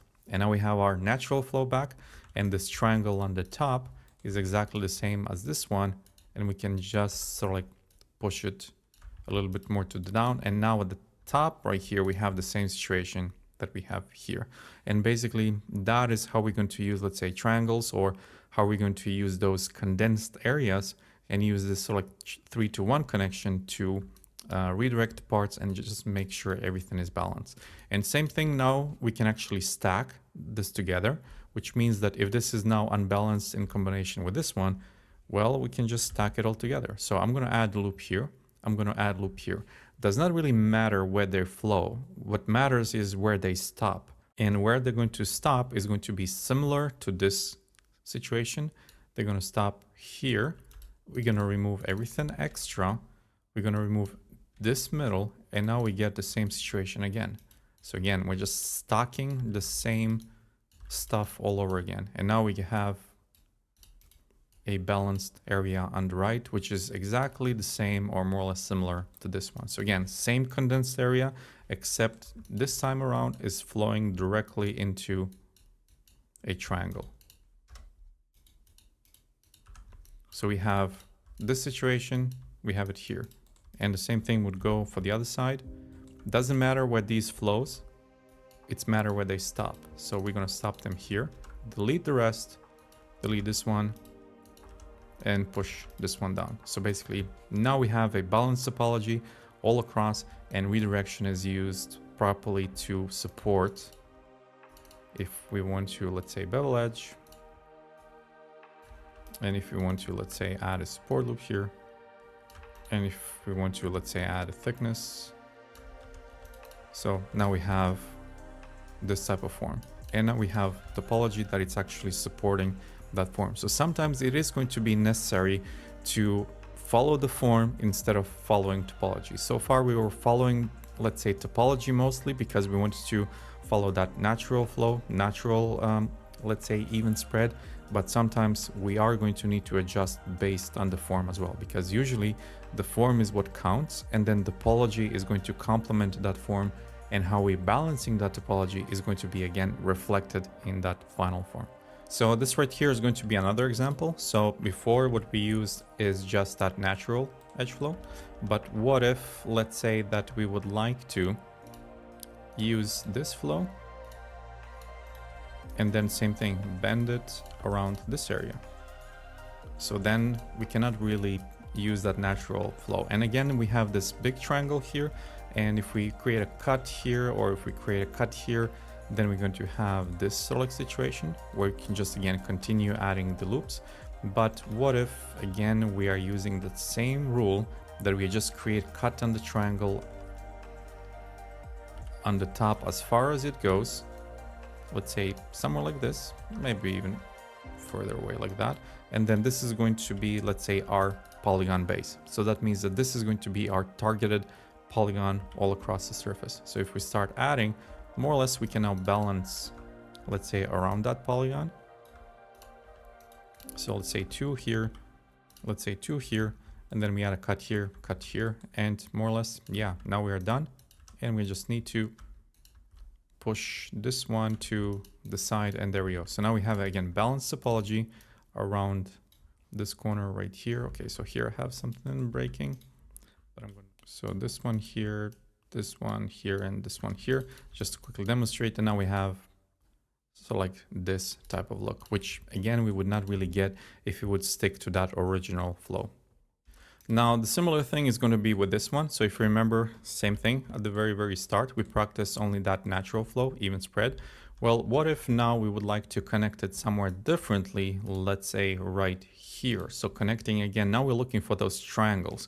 And now based on these triangles, let's say our form now bends in this direction. So now again, we are using it a little bit differently, because if we would just kept it, let me just show you that real quick.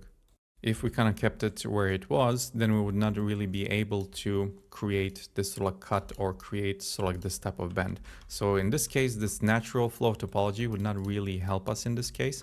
So instead, what we are going to do, follow the same rule, and that rule is going to be just create a cut somewhere here on the front. And then based on that cut, we're going to create new forms and new topology around it. And there we go. So we are now like pushing this on the side and getting this sort of like result. So one thing here I would like to also emphasize on, okay, these I can remove for now, is that this is the same thing as if you would, let's say, create something like this. So it's basically the same thing. It's just that the parts on the inside are maybe a little bit more pushed on the, actually these parts are maybe pushed a little bit more on the inside, but the structure is still the same. So if you notice here, and if you notice here, it has the same kind of like structure in that core. So it also really kind of like, I would say, important to remember. So same thing in the first example, what we can do is we can now actually stack this up. So if we, let's say, need now more resolution or more topology, we're just stacking this up. And what happens is this area is now maybe a little bit too dense. Technically, this is also fine, but for the practice purpose, what we can do with that is, again, stacking the same rule as we had before. Connecting that 3-to-1 connection, removing the parts we do not need, removing this one, and removing actually sliding this a little bit more to the side, and then we have new loops around as well. So this is again what I meant. We can now stack the same rules on top of the rules that we already established and getting new forms, new shapes, new, let's say, flows on the surface. So yeah, we can get really interesting looking results here. So what I mean by interesting looking results, we can also now, let's say, push this outside, create, let's say, a small thickness to create a support loop here, select these two bevel, add a support loop here, and then we get this type of form. So this is what I mean. One other thing is going to be that maybe sometimes we are also going to need to change the direction of the surface as well. So if I remove this edge, now we have so like this blank canvas. And I can also show you one thing is we can actually connect it here to here, getting two new quads like this. So if we are kind of like playing around with the form, this is nothing else than a, let's say, single cube. So let me also show you this single, let's say, square, just slightly adjusted. So again, push to side, push maybe top, push maybe down, and we get more or less kind of like that same structure. And the reason why we would do that maybe is that from here and here, we maybe want to push this on the side, but here we don't really need to redirect anything, and we get immediately this, let's say, natural flow that it's following maybe already the form that we would like to have. So it can be really interesting kind of to play around with different forms, different shapes. Even though that they may look simple, you're going to notice that even in the simple forms, there's going to be a lot of variations and a lot of options to kind of like play around with. So yeah, this is going to be then for this video. So thank you very much for watching, and then let's continue to the next one. Okay, so I think this is going to be a good time just to play around with variations a little bit. And also what you're going to notice here in this video is that we are going to constantly rotate again the same rules all over the place. And depending on the rules we use, or depending on, let's say, the forms we want to get, we're just going to kind of like mix and match or combine some of them together to get either different forms or different topology structure based on what we need. And the reason why we need to do this exercises is that later, once you find yourself in a situation that you want to create either your own stuff or recreate somebody else's, you're going to need to know this kind of stuff, I would say, ahead of time, just so that you can effectively plan your workflow. So what you notice here are 3 examples that are similar, and one at the very end, which is our classical redirection, if you remember. So we're going to have either this one or we're going to have this one. So these two are going to be our classical corners, or we're going to have sort of like this redirected corner here, if you remember. So we're going to have only these. So here the issue is that the corner itself is actually part of the form. So it's no longer contained here at the top as we usually had it. Now it's actually part of the form. And to kind of like explore that even further, let's start with creating even spread here, same as we would normally do. So another question is, how do we know when to stop, let's say, adding topology, or when to stop adding even spread? So usually this is what you see, something that we would refer to low poly. And this one right here is something that we would refer to as mid poly. So typically we're aiming for this mid poly, so you're going to see why. And usually if you, let's say, plan to have a softer result, you're going to go to low poly. And if you're looking for more of a sharper result, you're going to have, let's say, mid poly. So again, soon you're going to see based on the results. So let's just now go with the support loops. So I'm just going to select here, let's say, edges that I would like to sharpen. So these are going to be sharp edges, and the edges that I leave open, let's say this one and this one at the bottom, those are going to be our soft edges. So again, soft edges are going to have that 45-degree cut. So if I go to bevel edge, chamfer off, add fraction here a little bit, and there we go. So here you're going to see our classical 45 and our classical flat. So classical square versus classical 45. 45 gives a smoother result, and classical polygon here gives a sharper. And there we go. The only thing now that we need to do is close this opening, which is left by default, and we're going to close it again into that classical 45. So again, nothing really that we haven't covered so far. And this is basically our outcome. And if you compare it from the top, this right here is again our classical redirection, which also what we can do, if you remember, we can combine it back into our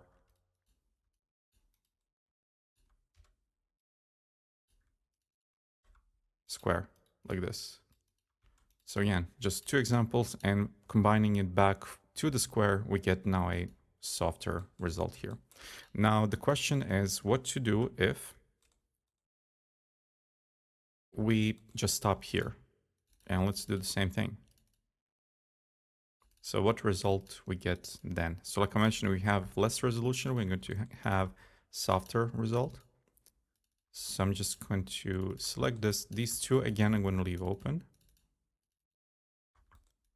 And select everything else. So let's bevel edge, chamfer, small fraction, and do the same thing. So now you're going to notice that this connection goes a little bit deeper into our topology. So this one, too.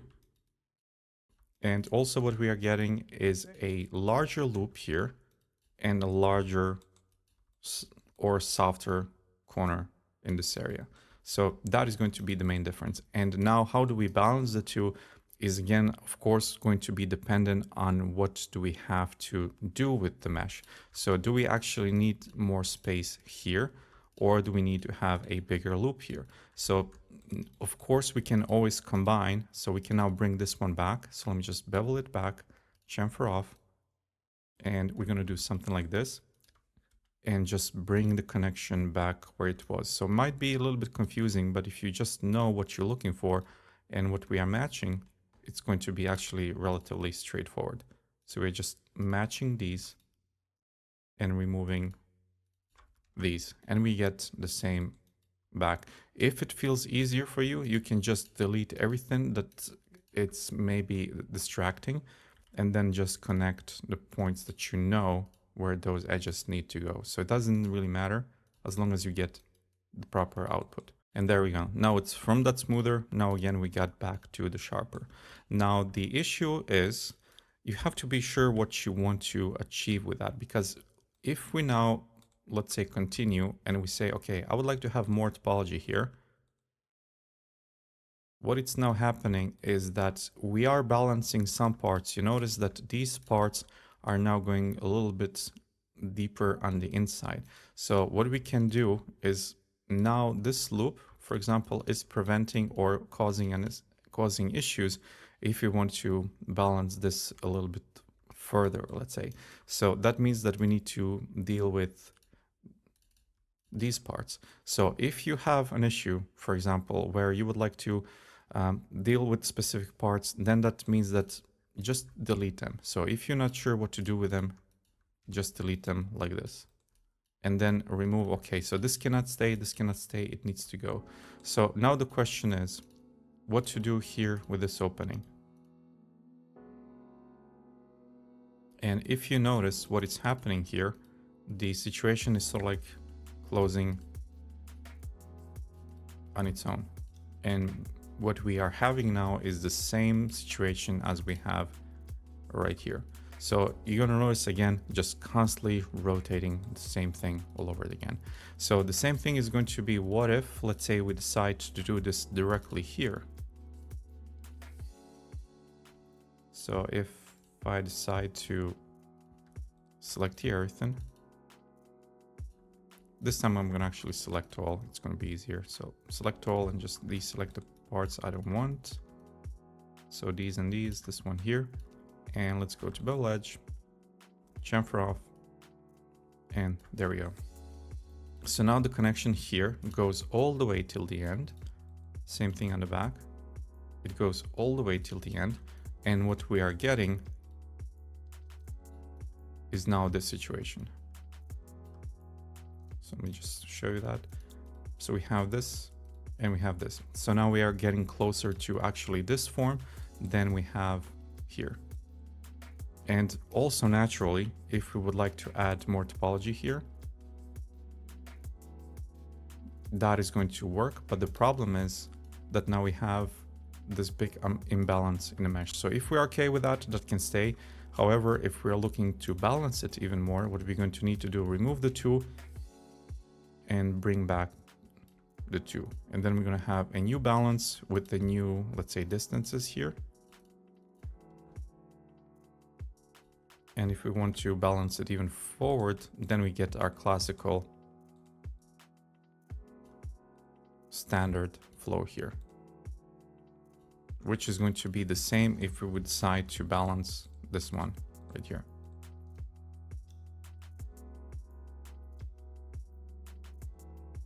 And we're basically getting the same result. And the only difference what we are doing here is just constantly rotating the same rules all over again, either balancing, either redirection, or making sure that we have even spread everywhere, or just making sure that we have either flow in this direction or that we have a flow that is straight up. So just constantly rotating the same rules and getting maybe a different outcomes. And finally, also just want to show you one more thing, and that is that even though that we have, let's say, the same form, you notice that the topology flow is not really the same. So maybe this flow allows us to select squares like this, and we have maybe potential to create details or new forms on the top that flow in this direction. This one allows us maybe something a little bit more different. So it's more angular and it has more of that natural flow, while this one is more aligned to the redirected edges that we created here. So that's why it's going to be really important to practice variations, because depending on a situation that we are in later, we are going to mix and match or decide which of these, let's say, 4 approaches on a same form we are going to use. Because even though that the form is the same, the output of the topology is not going to be, and depending, let's say, either progression further into the form or creating new details, that is going to be of really big importance which of these topology approaches do we actually use. So yeah, that is going to be for this video. So let's close it here and let's continue into the next one. All right, so let's now do one more small exercise where we're going to put everything that we learned so far into practice. And our only job here is going to be balance topology, create support loops, and that is it. And also one more thing, you are also free after the video ends to explore on your own which edges you want to tighten and which edges you want to soften, and just explore the differences there too. You can also play with, let's say, lower level topology and that mid-level topology and compare results that you see. So here I just want to show you one of those examples. And yeah, the only thing we're going to do is just continue adding topology here. But now to answer a question, how do we know how much topology or how much resolution do we actually need so that we don't have too low or too much, is going to be exposed by the simplest or the smallest part of that surface. And that is this part right here. So if you pretend sort of like to balance this part, you're going to get this polygon. And then this polygon is actually going to dictate the remaining sizes of the polygons on the surface. So because remember, we need to balance the whole surface more or less in the same sizes, that here and here, more or less all of them are the same. That means that the smallest one is going to determine the remaining ones. So I hope that makes sense. So right now we just need to make sure that we balance the rest as well. So maybe instead of 1 here, let's add 2. So yeah, more or less, I think that is going to be that. So now what we can do is just continue and add support loops. So again, you're free to decide where you want to have, let's say, soft corner or maybe sharper corner. And maybe I want to leave this soft. So here, so that's why I'm going to leave them open.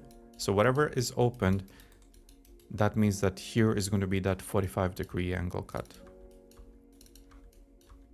So let's sharpen this one, this one, this one, and everything else here we can sharpen. And this one too, and actually bottom I can leave. So yeah, let's try bevel edge, chamfer, and there we go. So now the only thing what we need to do is just kind of close the connections and close the connection here and close the connection here. And one more. And there we go. That should be that. So now we have here variations in the soft corner, and again variations in the soft. So that is going to be that for this example. And like I mentioned, you're now free to explore this further if you want to. And let's now go into another one. So it's going to be this one. So this one is now going to be a little bit different because we no longer have extrusion on the top. Now we have extrusion on the inside, but even on the inside, from this perspective, that is going to be the same as you had extruded this one on the top. So you're going to see that nothing really changes and that the corners around them are still going to be the same. So the same rule now continues. We need to balance the topology, and first we need to find the corner or the polygon that is sort of the smallest, which is this one. That means that more or less we need to find the same balance here too. So maybe instead of 1, we're gonna add here 2. And yeah, that is going to be that. So this is our low poly. Let's go to that mid poly. So just increase a little bit more here, here, and here. And now actually, let me see if that might be enough. Yeah, that might be enough. So yeah, more or less now we're balancing everything. And let's then continue with our support loops. So I'm going to select, you know what, actually I'm going to leave this soft. So again, that means that if I'm not selecting this one, it's going to have this 45-degree angle cut and it's going to be a soft corner. So this one, this one, this one, we actually need to select full because this is that structural edge. And again, if you remember, structural edge is holding the structure in place, and without it, we would not have that structure in the first place. And yeah, just continuing forward and selecting everything. And actually this one I don't need. So this is my selection, just in case you're following along. And I believe that is all. And yeah, the only thing now what's left is add a bevel, chamfer off. Fraction we can leave as is, and connect our edges here and connect our edges here on the top. So as you notice here at this inside part, we have the same connection as a proper square. So this one. And here on the top, we have this 45. And again, same two, constantly repeating. And in the front here, we have this 45-degree angle cut, giving us a little bit softer edge. Now, the only thing what it's left here, or what I would like to do, is redirect maybe the corner here, because this one we can just tighten a little bit.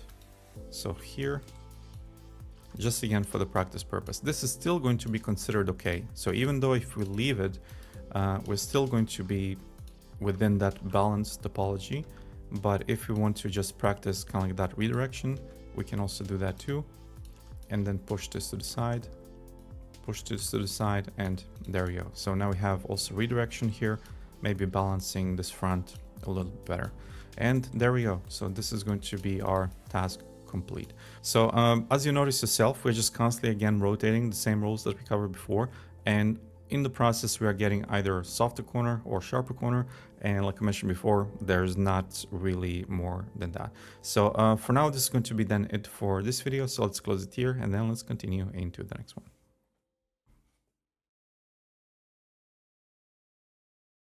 Okay, so now it's going to be a good time to introduce density into our practice rotation. So for now, we talked about even spread, we talked about support loops, we talked about natural flow, and we also talked about redirection.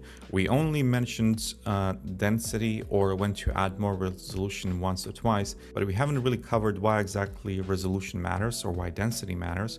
And how do we know when, let's say, we have enough density or too little? So in this video, we're going to talk about why density is actually important.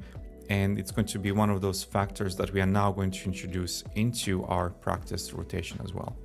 So what you see here on the screen is already something that we covered. So we have here at the bottom, natural flow, low level, natural flow, mid level, redirected, low level and redirected mid level.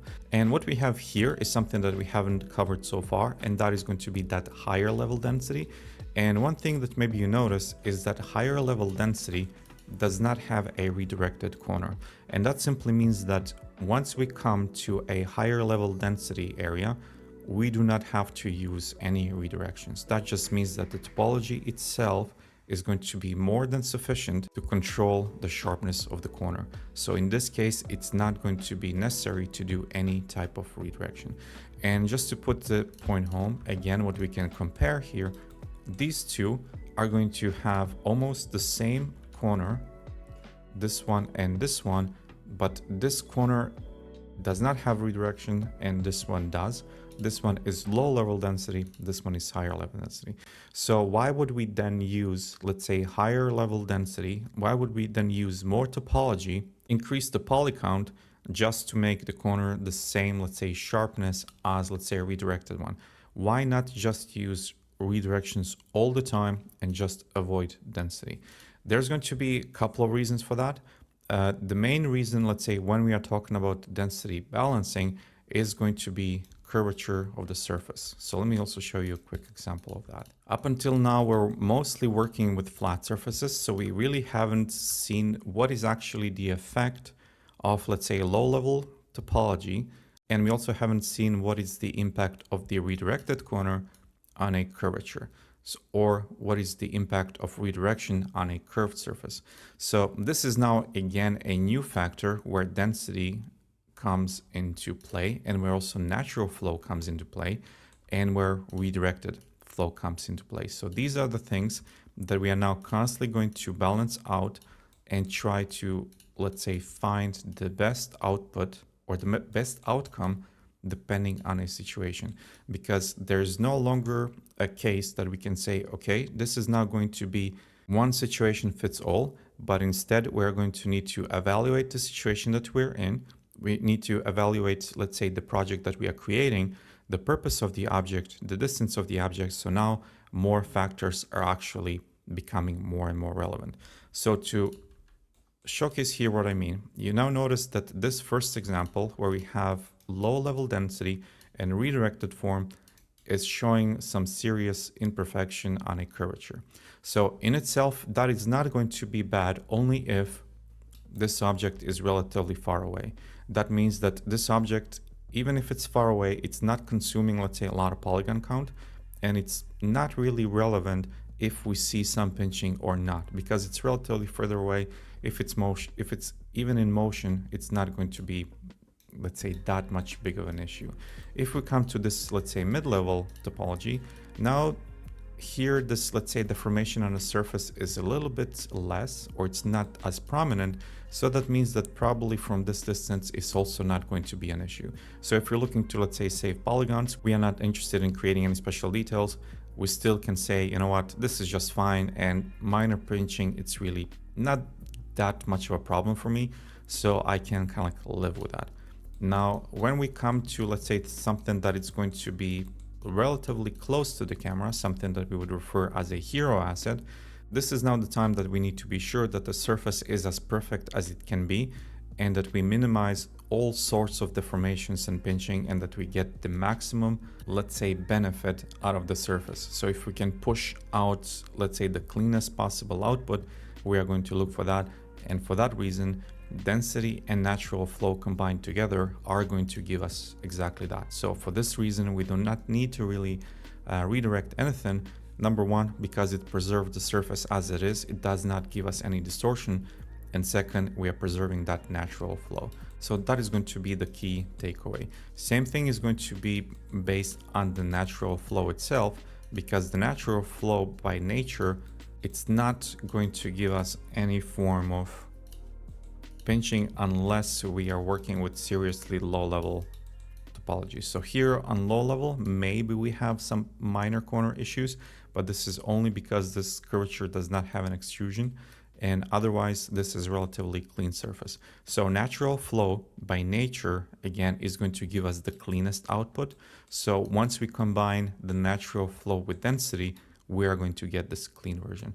Otherwise, when we are working with redirections, we just need to be sure or need to be careful that the redirection has its purpose and its use, and it's also going to has its place in its purpose, if that makes sense. So let me also now show you a couple of more examples.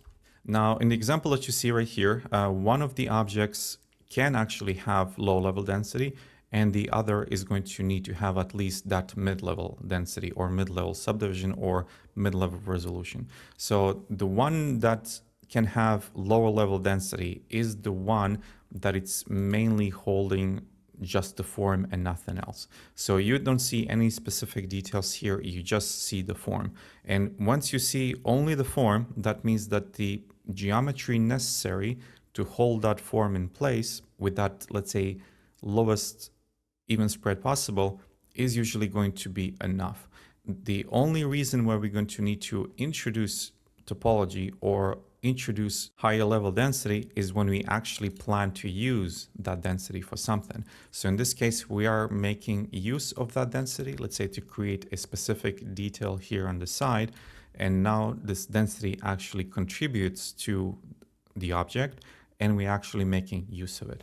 And since we have, let's say, this level of topology here established, we again need to be sure, following that same rule of even spread, that we are making sure that every parts of the mesh is also evened out and balanced. So even though that we have singular detail here, we need to make sure that we balance the topology around that detail.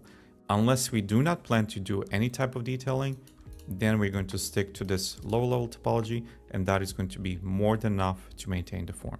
But this is also now going to become more clear the more we do, because we are now going to start introducing density into our practice rotation as well. Now, this is going to be another example, and this is going to be sort of like that scale evaluation. Now, based on these three, for which would you say that would require the highest amount of resolution and which would require the least amount of resolution?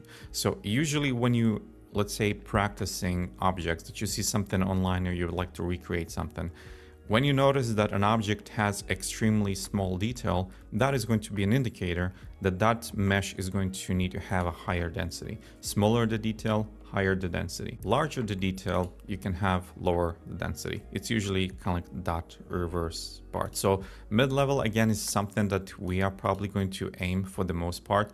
But once you notice, let's say that there is small, tiny detail somewhere, that is going to be an indicator that those type of details usually would require more geometry, simply because the resolution there would just support the structure that detail requires.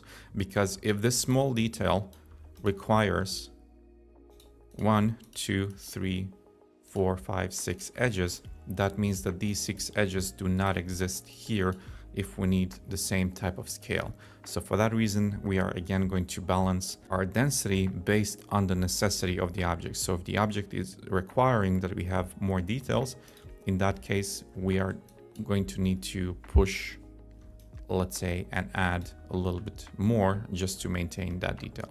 So that is going to be just kind of like sense of scale that you can have as a guide. So larger the detail, that means lower the topology you can use. And then as you go into smallest of the details, that is going to be a indicator that we are going to need to have a little bit more denser topology. So yeah, this is going to be kind of like the basics of where and for what reason we're going to use density and why it matters. But now we're going to slowly introduce it into our practices, and you can see it a little bit more in practical examples. How does that look like? All right, so let's continue. And this time around, we're going to do a small practice where we're going to implement everything that we'll learn so far on one example only, but try to kind of like rotate sort of like everything that we learned so far. So this time around, we're going to start also from a simple object. So you can also see how we actually do this. And if you want to, you can kind of like create similar exercises for yourself. So we can then continue. You know what? Let me just, I don't know, push this a little bit more central. So hold X, gonna snap it here to the grid.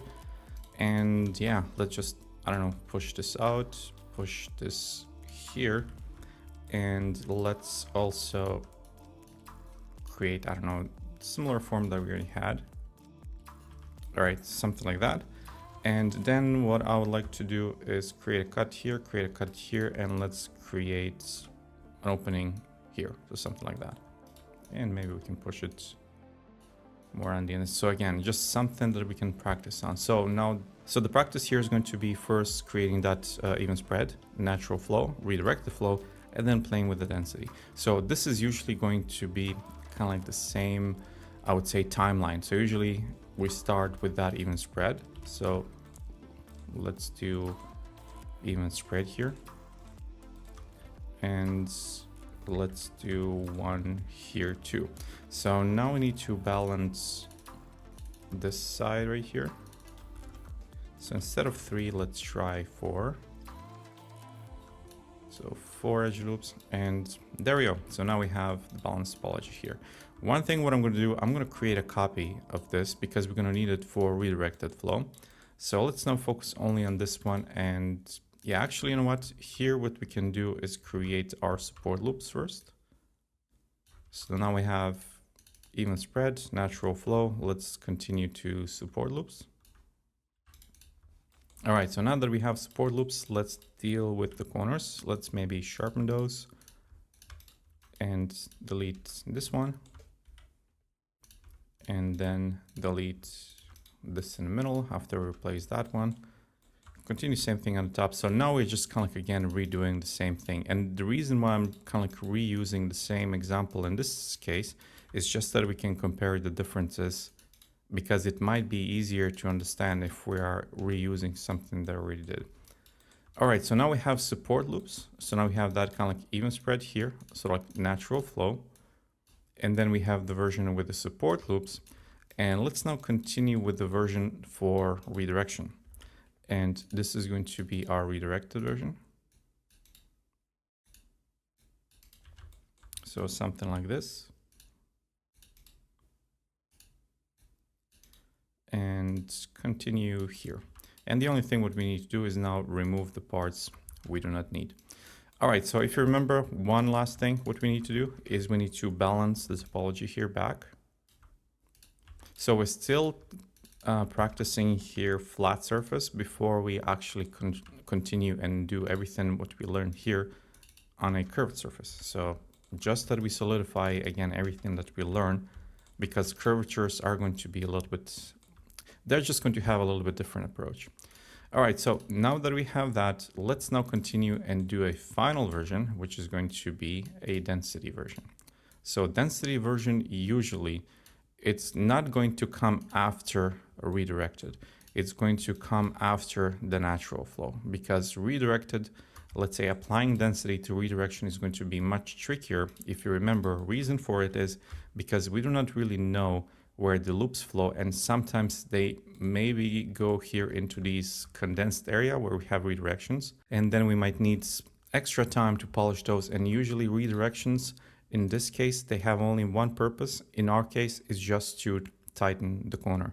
But if we are introducing more topology anyway, or if we plan to add more topology anyway, then we really do not need that redirection just for the sake of tightening the corner.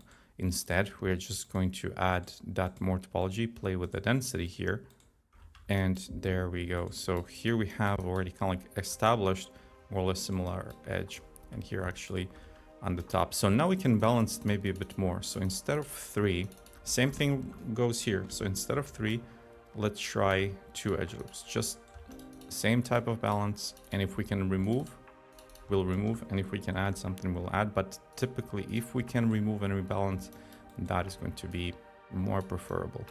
Now here we have 3. Let me try with 2. All right, so 2 also works. And there we go. So now we have balanced topology here as well.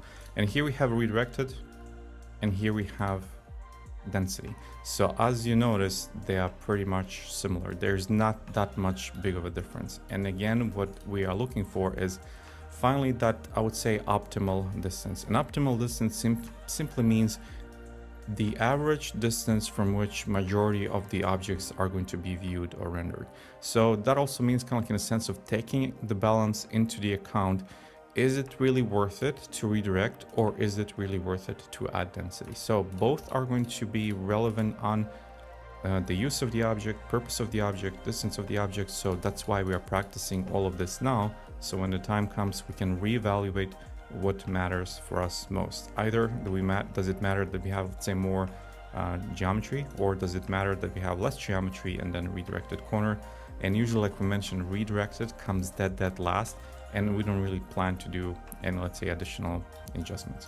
But more or less, yeah, this is now going to be a practice that I would recommend creating for absolutely every single assignment that you see below. So starting with that natural flow, even spread, creating support loops, creating then redirected version from that natural flow, and then again using that natural flow initially, and then trying to do density variation, just that you see the effect of that density. So yeah, this is just that general example of that practice. So let's do one more. In this case, we're going to start the same. Let's just add a simple cube, and I'm going to take only the frontal face, and we're going to work only there. Just kind of reset the pivot, position it to the grid, and just a little bit outside of the grid.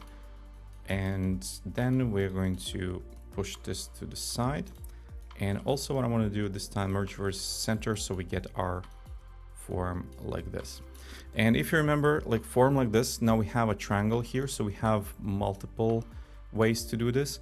And this is now, again, when now a new level sort of variation practices kicks in, because now no longer we are practicing, let's say, only the let's say density redirection. Now we're also practicing what else we can get here, let's say if we decide to add maybe a cut in the middle. So what we can do with that. So now the question again begins with where to begin adding edge loops. So if we add in middle, now we already have our biggest quad. Also what we mentioned before, depending on when we add a triangle. So if we decide to cut it here, this is where our, let's say, redirection begins. So we can either, let's say, start it here like we used to do, or what we can also do is something a little bit different. We can immediately cut out here the top, this one, and now what we are getting, we have something like this instead. And then what is happening is that this we're now pushing a little bit more on the inside, and the reason why we're pushing this on the inside is, again, we are balancing topology same way as we would kind of remove this one and then bring it back. Then it would, if you remember those initial chapter, the mid loops are usually balancing themselves out between the outer edge loops. So that's why we know that this one we're going to push inside. So again, just a small reminder, instead of, let's say, having a cut here and here, which we can also create a copy of. So I'm just going to actually push this to the top and take this one down. Now we can actually take some time and play with the variations and what else we can get, because if we have two triangles here, if we remove the mid cut, we actually get a quad back. So now we have that additional, and again, we are not doing anything different. We are just kind of like, again, rotating those same rules all over the place, and we can just add that natural flow back. And there we go. So now we have entirely new shape, and based on that shape, we have entirely new edge flow. So here we don't really need to redirect anything, but what we can do is add small offset and create, let's say, here and here sharp corner for this support loop here, and here for this support loop, and remove this one. And just here continue these two. And there we go. So this is now, let's say, our edge flow variation number one. And the reason for that is, let's say we need, let's say, a loop that flows in this direction later. So let's say we need a cut here. Now this loop is actually allowing us, or this edge flow is actually allowing us to do that kind of flow. So let's do one more. So this is going to be our top one, where edge flow is going to be a little bit different. So if we push it to the side, we can again start balancing it. So this is going to be, let's say, balance number one. And if we need to, then we can just continue, let's say, deeper into topology. But for this practice, I think that is not going to be necessary. So we can then add classical cut here, classical cut here, delete this, and do the same thing at the bottom. And there we go. And let's do one more here. And let's do one more here, delete this. And there we go. So now we have one more version, which is again,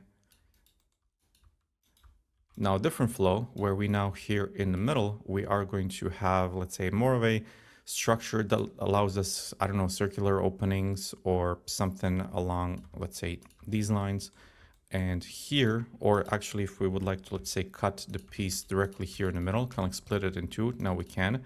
While this one allows us, if we would like to split the piece here, this now edge flow allows us to do exactly that. So it's really going to be dependent. Again, the edge flow itself is going to be dependent on what exactly do we want from the shape. And then based on that shape, we're going to create, let's say, the new flows based again on that. Now, the first practice was related maybe more to that redirection topic, natural flow, while this one is more related to creating variations in those, let's say, edge flows. So here I just want to show you one more example.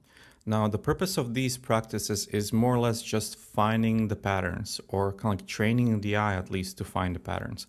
So I'm not sure if you notice, but there is another flow hidden within this part that we have here, and it's basically the same one as you would have it here. So if you remember, this part right here would look like this if you would redirect it. Now imagine if you would kind of like stretch that part.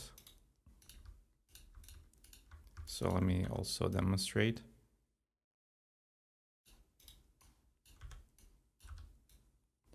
Do you see what happened here actually? Because that is exactly the same thing. This piece is exactly the same as this piece right here. So that means that we can actually apply the same rule. But actually, you know what, just so there's less confusion, I'm going to increase actually this one a little bit and put it closer. So then we can connect this one to here, this one to here. And then you know what, also we are missing a mid loop. So this one and this one then can go, and this one and this one then can go. And then since we have this point here, we are just going to redirect it down or connect it down and connect this one down. And now if you notice what is happening, except I left a point here somewhere, what is happening is that now we have those circular loops back. So it's kind of like, just to show you, it's exactly the same thing as if you would have a square. So it's kind of like just elongated or kind of like adjusted based on, let's say, the form that we need, but in its essence, in its core, it still has the same select rules that we established at the very beginning. And now the same thing goes here, just trying to kind of like balance everything as much as we can, or let's say add as much as, say, geometry we would like to. It doesn't really matter in this case, but this would be kind of like that practice for the flow itself. One thing here that is going to be maybe a little bit tricky, since we have a little bit differences in forms, it's going to be, yeah, that's a little bit kind of like balancing game that we would need to see what actually here works. And remember, we're following that rule that the condensed area we can leave condensed, and we are going to mainly focus on the areas that are maybe not as condensed and balance those first. And then if it's necessary, then you can always later redirect those parts back. So let's remove these two as well and add, let's say, two quads, not two quads, but two edge loops. And more or less, this would be kind of like that balanced area, because we need to balance the smallest area, we need to balance the biggest area. And simply because there's that kind of like squishing or stretching, that's why we're getting the flow that we get. But if you remember, again, starting from that very first lesson, if you kind of like bring it back into the cube or that kind of like rectangle form, you're going to have more or less the same topology structure there as well. So this is kind of like, again, in line into looking for those redirection options, or looking to what else you can get out of the form by simply redistributing edges along the surface a little bit differently. So yeah, that is going to be it for this practice. All right, so let's now do one more small practice, and this one is going to be related to how do we actually approach density and creating, let's say, details based on that density? Because like we mentioned before, usually when we create, let's say, more topology, that means that it will be a good idea to actually use that for something. And this is going to be, let's say, our practice for now. So we have established form we would like to create. And as we mentioned also at the very beginning, usually to know what type of density we're going to need, we need to find the smallest quad on our surface and then balance everything around that quad. So now we need to know, okay, so now we actually know how much density we need, so we can jump directly into the balancing here. And there we go. So this is now going to be our balanced topology. And moving forward, like always, we now need to create a support loops. So let's just go ahead and select all of the corners here. This one, this one, this one. And you know what? Actually, I'm going to leave this one off. This one I'm going to tighten. And this one I'm going to leave off. And this one, this one, this one. This one I'm going to leave off too. And I believe that is all. All right, so now we can go to Bevel Edge and chamfer off. And there we go. So the only thing what we need to do now is connect our openings here. So connect it to here, and more or less we are done. All right, so one thing that important here to mention before we continue, and that is balancing the topology once you're done with, let's say, redirections and once you establish the form. One thing is really critical here to understand, and that is that once you have, let's say, your established form you would like to, let's say, have, and you do not plan to do any additional details more than that, be careful that if you're adding density and removing the density to balance topology, let's say, a little bit better, you are also going to impact any type of curvature that you have on a surface. So this one right here. So if I bring back those edges that we took out, you're going to notice that now the curvature is going to be stronger. And the moment when you remove some of the edges that are holding the curvature is going to be softer. So that is also going to be important factor to kind of keep in mind in case you're, let's say, looking to balance topology only after you've added, let's say, all the redirections. There's going to be another approach that we're going to do here instead, but this is something that we're going to talk about a little bit later regarding to beveled corners and localization. So for now, I would just highly recommend just practicing this select form to maintain even spread, to maintain balanced topology, and then only later with a little bit more experience, we are going to address these corners a little bit differently if we know that this is going to be the extent of our, let's say, form, that we are not going any further than this. Since we are going a little bit further, we do need this topology, and usually, like we mentioned in a density chapter or density video, is that usually when we are adding more density, ideally we also want to use that. So that means that we can now create here, let's say, a small detail, and let's say create here a bridge, and then let's just fill hole here and fill hole here. All right, so now when we have that, we have outside support loop, and now the only thing what we are missing is the inside support loop. So if you remember, we need to have this is structural edge. We need to have support loop on the inside and support loop on the outside. On the outside, we already have.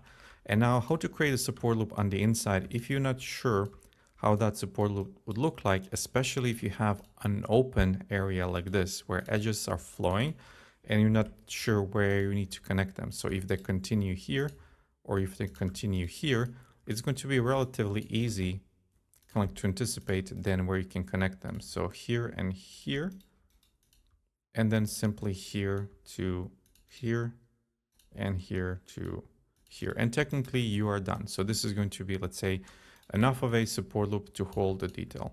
However, there's one important factor, and that is the triangle. So we haven't discussed triangles so far that much, but just in this case, I want to mention it really quickly. And that is, we're going to follow the general rule regarding the triangle.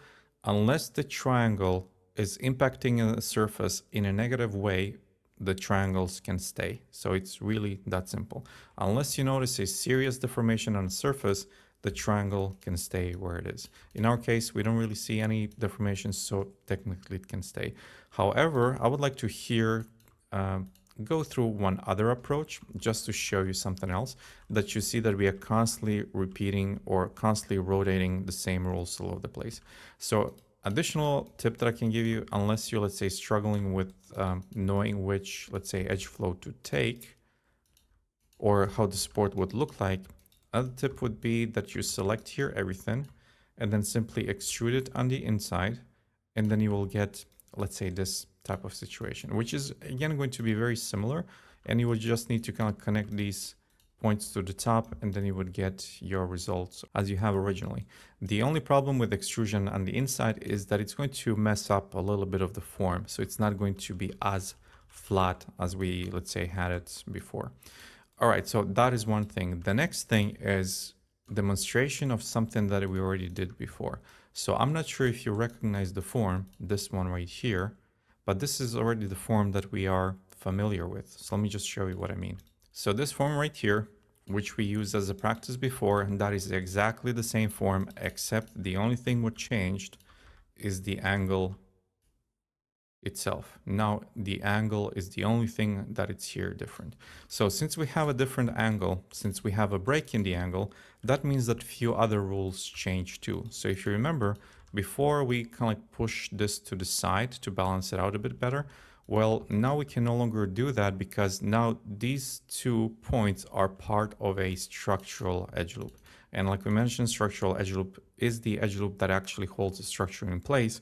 And usually one rule that we're going to follow here is that we do not connect a triangle on a structural edge. It's not ending there simply for this reason.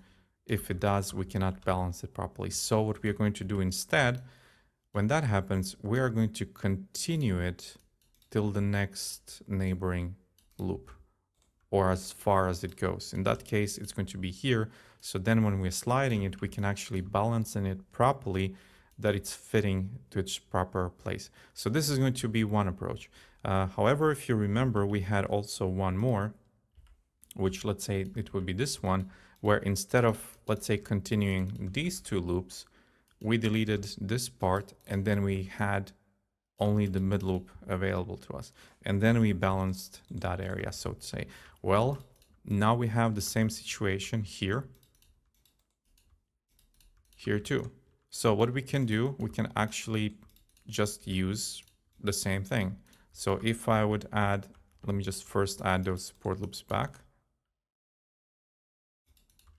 So I can also actually do it real quick. Doesn't matter if I have minor pinching, I will just do offset here.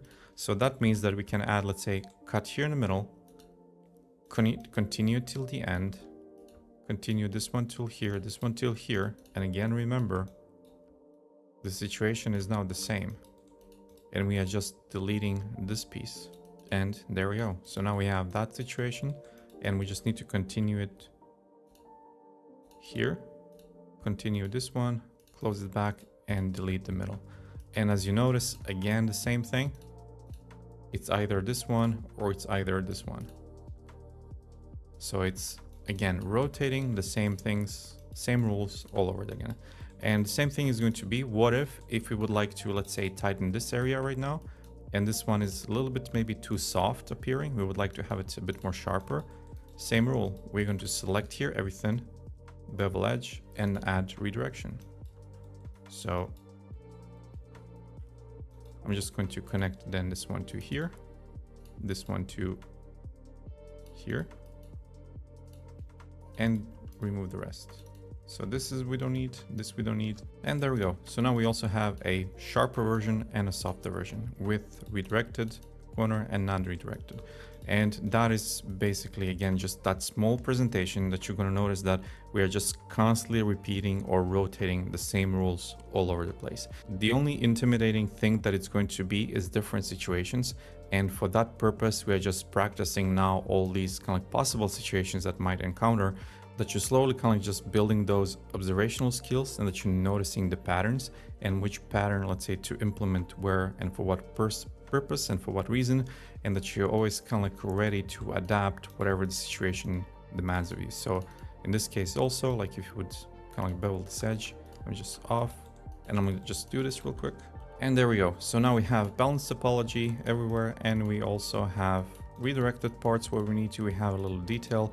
and everything is balanced as it should be. So just a small tip finally is now maybe you understand a little bit better why are we doing, let's say, these sort of practices or these sort of exercises, because though they are going to be so like preparation for everything that comes later. So even though that it seems maybe simple or it maybe appears too simplistic in a way, now you understand kind of like what is the reason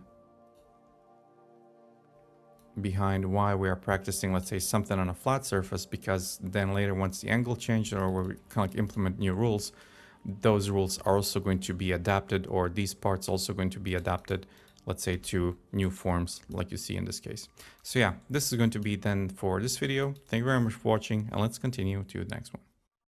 Okay, so let's now continue and talk about curvatures a bit. So curved surfaces are going to be slightly different than flat surface, and there are going to be some major key elements here. So before continuing to this topic, I would highly recommend going through all of the practices and all of the videos that we talked about in the initial chapters, talking about even spread, natural flow, redirected flow, importance of support loops, and density. So all of these I would highly recommend going through, because that knowledge, that understanding is going to be, I would say, crucial or absolutely necessary moving forward, because curvatures and everything that we talked about curved surface just assumes that we have a strong understanding of how flat surfaces behave in the first place. Because the main difference between flat surface and curved surface is that the flat surface is going to be, I would say, very much forgiving. So that means that we can, let's say, decide to take any of the edge here and just simply remove it if we want to. Let's say subdivide preview, and we would still maintain, let's say, the core of the object intact, meaning that all major, let's say, structural edges are still there, and all major, let's say, corners are still there, and the surface is relatively intact. So that means that these edges that we removed, even though that they contribute to that even spread, overall they do not contribute to the stability of the surface itself. Now, where that changes is the moment when we introduce a slightest curve. So curvature meaning that now object has a slight angle to it. So the moment when we introduce a curvature, these edges that we previously just managed to remove without any sort of consequence, or let's say big consequence to the form, now it has a structural purpose. That means if I now delete these edges, they will actually ruin that structural integrity. So no longer we can just randomly come here and remove edges as we would like to. So that now means that every single edge that it's contributing to the curvature becomes our new structural edge. So that again now means we need to work around these edges and incorporate, let's say, the new forms, new shapes around these edges as well. So that is going to be a new factor that we need to take into the account here as well. Now, before we continue to anything complex, I just want to cover a few key points here when we're talking about curvatures, because we are going to have some rules moving forward.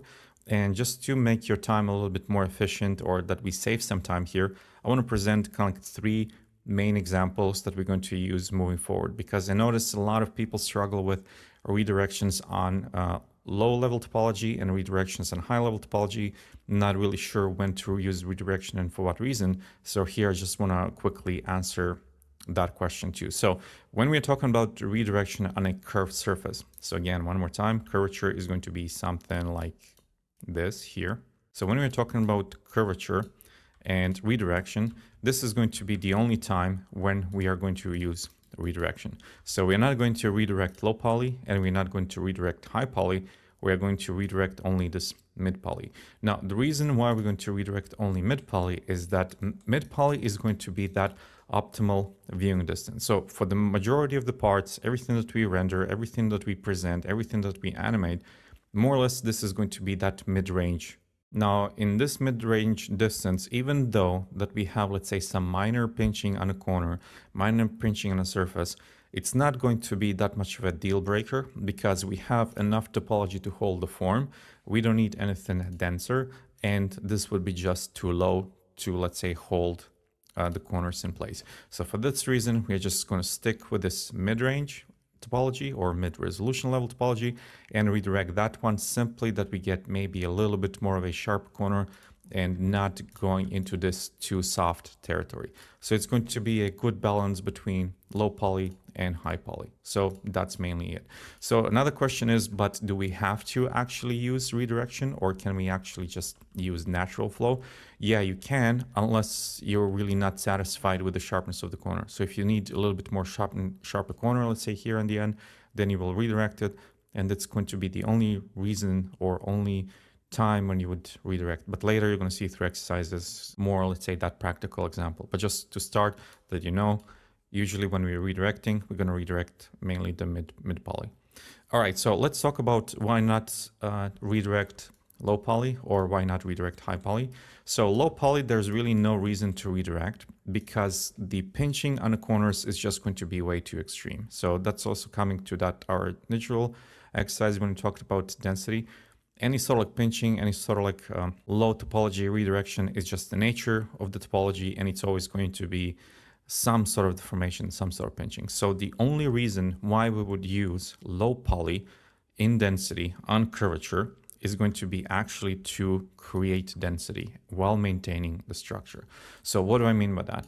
So let's say we are now satisfied with this form. Let me just quickly here turn off the delete by type history so I can maintain the form here. All right, so what do I mean by maintaining the form or maintaining the shape? So this curvature and this curvature right here. So this curvature is only curvature if we apply subdivision preview. What if, let's say, we need this curvature, but we need this level density for, let's say, details. I would like to create, I don't know, opening here. And for this type of opening, I need this type of density, but I like this curvature. And for this reason, we are going to start low poly and then bake that low poly curvature or form into high level topology. So now we are just converting that low level into higher level topology. I hope that makes sense. So that is going to be the only time when we are going to create, let's say, low resolution curvature, mainly to contain the form that we would like, and then add more density to it to come to that, let's say, mid poly or even high poly, while maintaining that original form. Because some forms can only be done with, let's say, this natural flow low level, and they're going to be a little bit more challenging to do at the moment when we introduce more density. So that is going to be more clear with more exercises that we do. But as a quick demonstration, where does low poly on a curvature actually make sense? Yeah, this is going to be it. So natural flow, no redirection, mainly to maintain the form and mainly just to progress further through density. So that is going to be the purpose of the low poly curvature. Now, high poly curvature is going to be a little bit different, and that is going to be mainly for those high quality assets that we know that we need, let's say, either a strong curve and something that we know that it's going to be maybe closer visible to the camera. It's going to be more for those close-up shots, zooms. If you're creating, let's say, something animated for a film game, or if you're having high quality product visualizations or architecture flybys or something like that, then this is going to be that high poly version where we have to have the cleanest possible surface with the most cleanest possible corners. And in this case, we are not using any sort of like redirection, and density itself is going to hold the corners in place.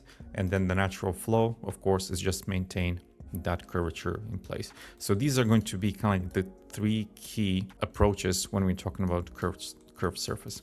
Either it's going to be mid-level with this kind of like redirection where we don't really care about any kind of like minor pinching. It's going to be low poly, mainly to establish that soft or smooth form. And then high poly is going to be mainly for those high quality assets where we really need to maintain all the, let's say, fidelity, all the details, all the corners. Everything needs to be sharp, crisp, glossy, without any, let's say, imperfections on the surface. So what we are going to do, we're going to practice again all three, so that later, once we find ourselves in, let's say, critical situations, then we can just balance and decide on which of these three should we use, because sometimes we are going to balance all of these, sometimes only one, sometimes only two. But yeah, it's just, I would say it's important to know the key differences. So yeah, that is going to be it for this video. So let's continue then into the next one. Okay, so let's do a curved surface practice on a cylinder. So we're going to try and use this type of example just so you see that progression through curved surface and how does that actually looks in practice, because sometimes explanation might be a little bit, even if you understand the explanation, it might be hard to imagine how does that look in practice. So what we're going to do, we're going to start with a cylinder number that is relatively low and try to work our way up. So now here's the major deal, and when we are starting with cylinders, usually we're going to start with intervals of 4. So that means 16, 20, 24, 28, and 32. Usually I keep it between the realm of kind of like 16 and 32, mainly for the reason, so if I again just show you, if we start with a 16, and if I turn the grid off for now and just add here, okay, we need to balance this maybe a little better. So instead of 2 edge loops, we're gonna add, instead of 1, we're gonna add 2. And just to quickly demonstrate, so I'm gonna delete this and delete this. We're gonna start with 16 because once we smooth it out once, twice, we're going to reach enough of a density. So that is going to be kind of like our main reason why 16. Another reason why 16, 20, 24 is that when we are working with intervals of 4, we can always then work on 1/4. So that means if something is off or we decide to work on 1/4, that also means that we can always mirror it. So this may be better representation. We can then only, let's say, isolate 1/4 and then mirror it on the other half. And then this half we can mirror it on the other side as well. So this is going to be kind of like main reason why we decide to work only on 1/4. So 16, 20, 24, 28, and 32 is going to be our relatively golden standard here. And again, the reason why we would choose 32 as maximum, again, just a quick demonstration here, is that once we, let me just scale it, delete this. And if we subdivide 32, we're going to get 64, which is going to be more than enough subdivision to contain any, let's say, detail that resembles to our high poly version. So that is mainly kind of like why 16, 20, 24, 28, and 32 is going to be our standard, and 32 as that upper standard where we're going to start working with cylinders. All right, so now we started here with 16. So let me also now use this and push it a little bit up. And now one thing that I would like to do here, we're going to create an opening. So our opening here is going to be something like this, similar to our example what we had before. And we're going to try to maintain this opening while creating another detail here on the side. However, we are going to encounter one problem, and that problem is going to be this complex pole on the top, again, meaning that we have multiple edges containing all into one single point. So to create, let's say, a cut that goes something that we had on a cube here, and actually this line continues forward, we also need to create topology that actually holds that structure in place. So for now, we're going to need to remove everything. And now to understand what it's actually happening here, first thing, we need to connect our classic connection here in the middle. And just to make this less confusing, I'm going to duplicate the face and isolate this standalone just to explain what is going on. Whenever you're not sure about specific parts, try to simplify it. In this case, we're going to try to simplify the points that we can just to see what is happening here. So if you recognize, how would you connect these points?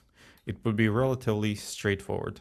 You would connect this one, you would connect this one, and you would connect this one. And then how to get that circular piece back, it will be something like this.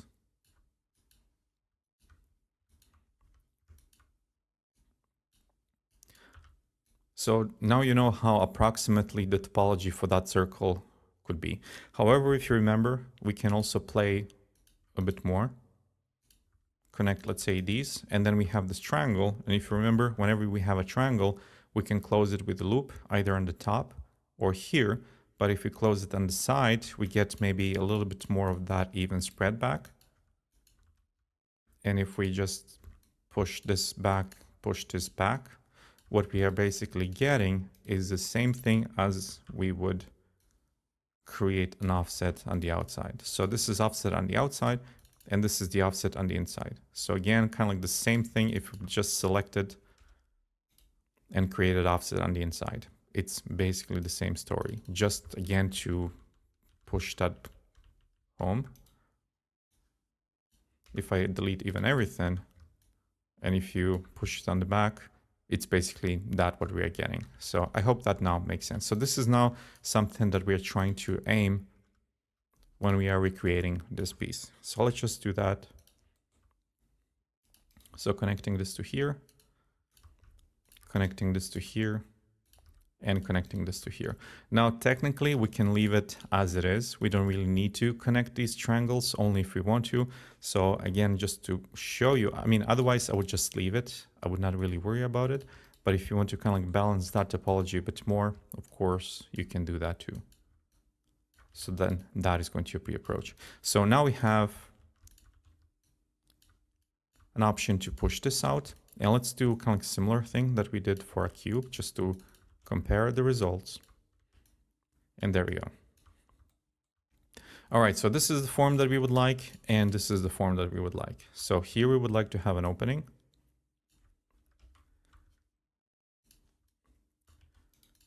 And here on the top, we would like to have this. Now, here's the problem. I'm not sure if you noticed, but when we were talking about flat surfaces, we said, okay, find first the biggest, or actually the smallest piece, and balance that one first. All right, so the balance would be like this, and now we have this balance.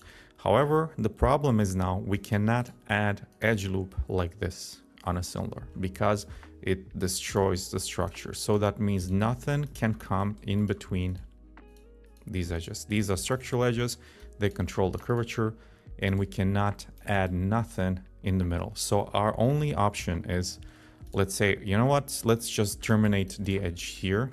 That might be kind of thinking, and let's maybe redirect it all around. But again, now we're breaking the rule that redirection comes only after we have even spread. So basically, again, we are breaking one of the rules. So what to do instead? Now we need to do a little bit more of a different approach. So this is now where this curvature topology balancing comes into play. That means that actually this right here can come only after we have enough of a topology, and we need to maintain this form right here. So that means that we are actually going to need to smooth this out first to maintain the form of the low-level topology, and then only once we have enough topology here, then we can recreate the form. Not yet. So that means that this form right now is a little bit too early. So we need to wait with that form a little bit. And let me just undo all of this. So that means we need to first create an opening here. So create an offset. And then what we need to do, create here our, let's say, support loop. So now we have support loop here. And, or even better, what we can do is actually, to make our life easier, just remove here on the top and then recreate it later once we have more topology. So because our only interest right now is in this opening, because we would like to have this smooth opening here. So since we have no smooth opening, now we can add more topology. And now with more topology, we can actually close the top one more time. And with this more topology, we can now create the form that we like. So this is going to be sort of like that approach to curvatures and approach to, let's say, manipulating density into our advantage. So for now, let's close the video here, and then we're going to continue with the back in the next one. All right, so let's then continue forward. And what we are going to do here on the top, we're just going to fill hole.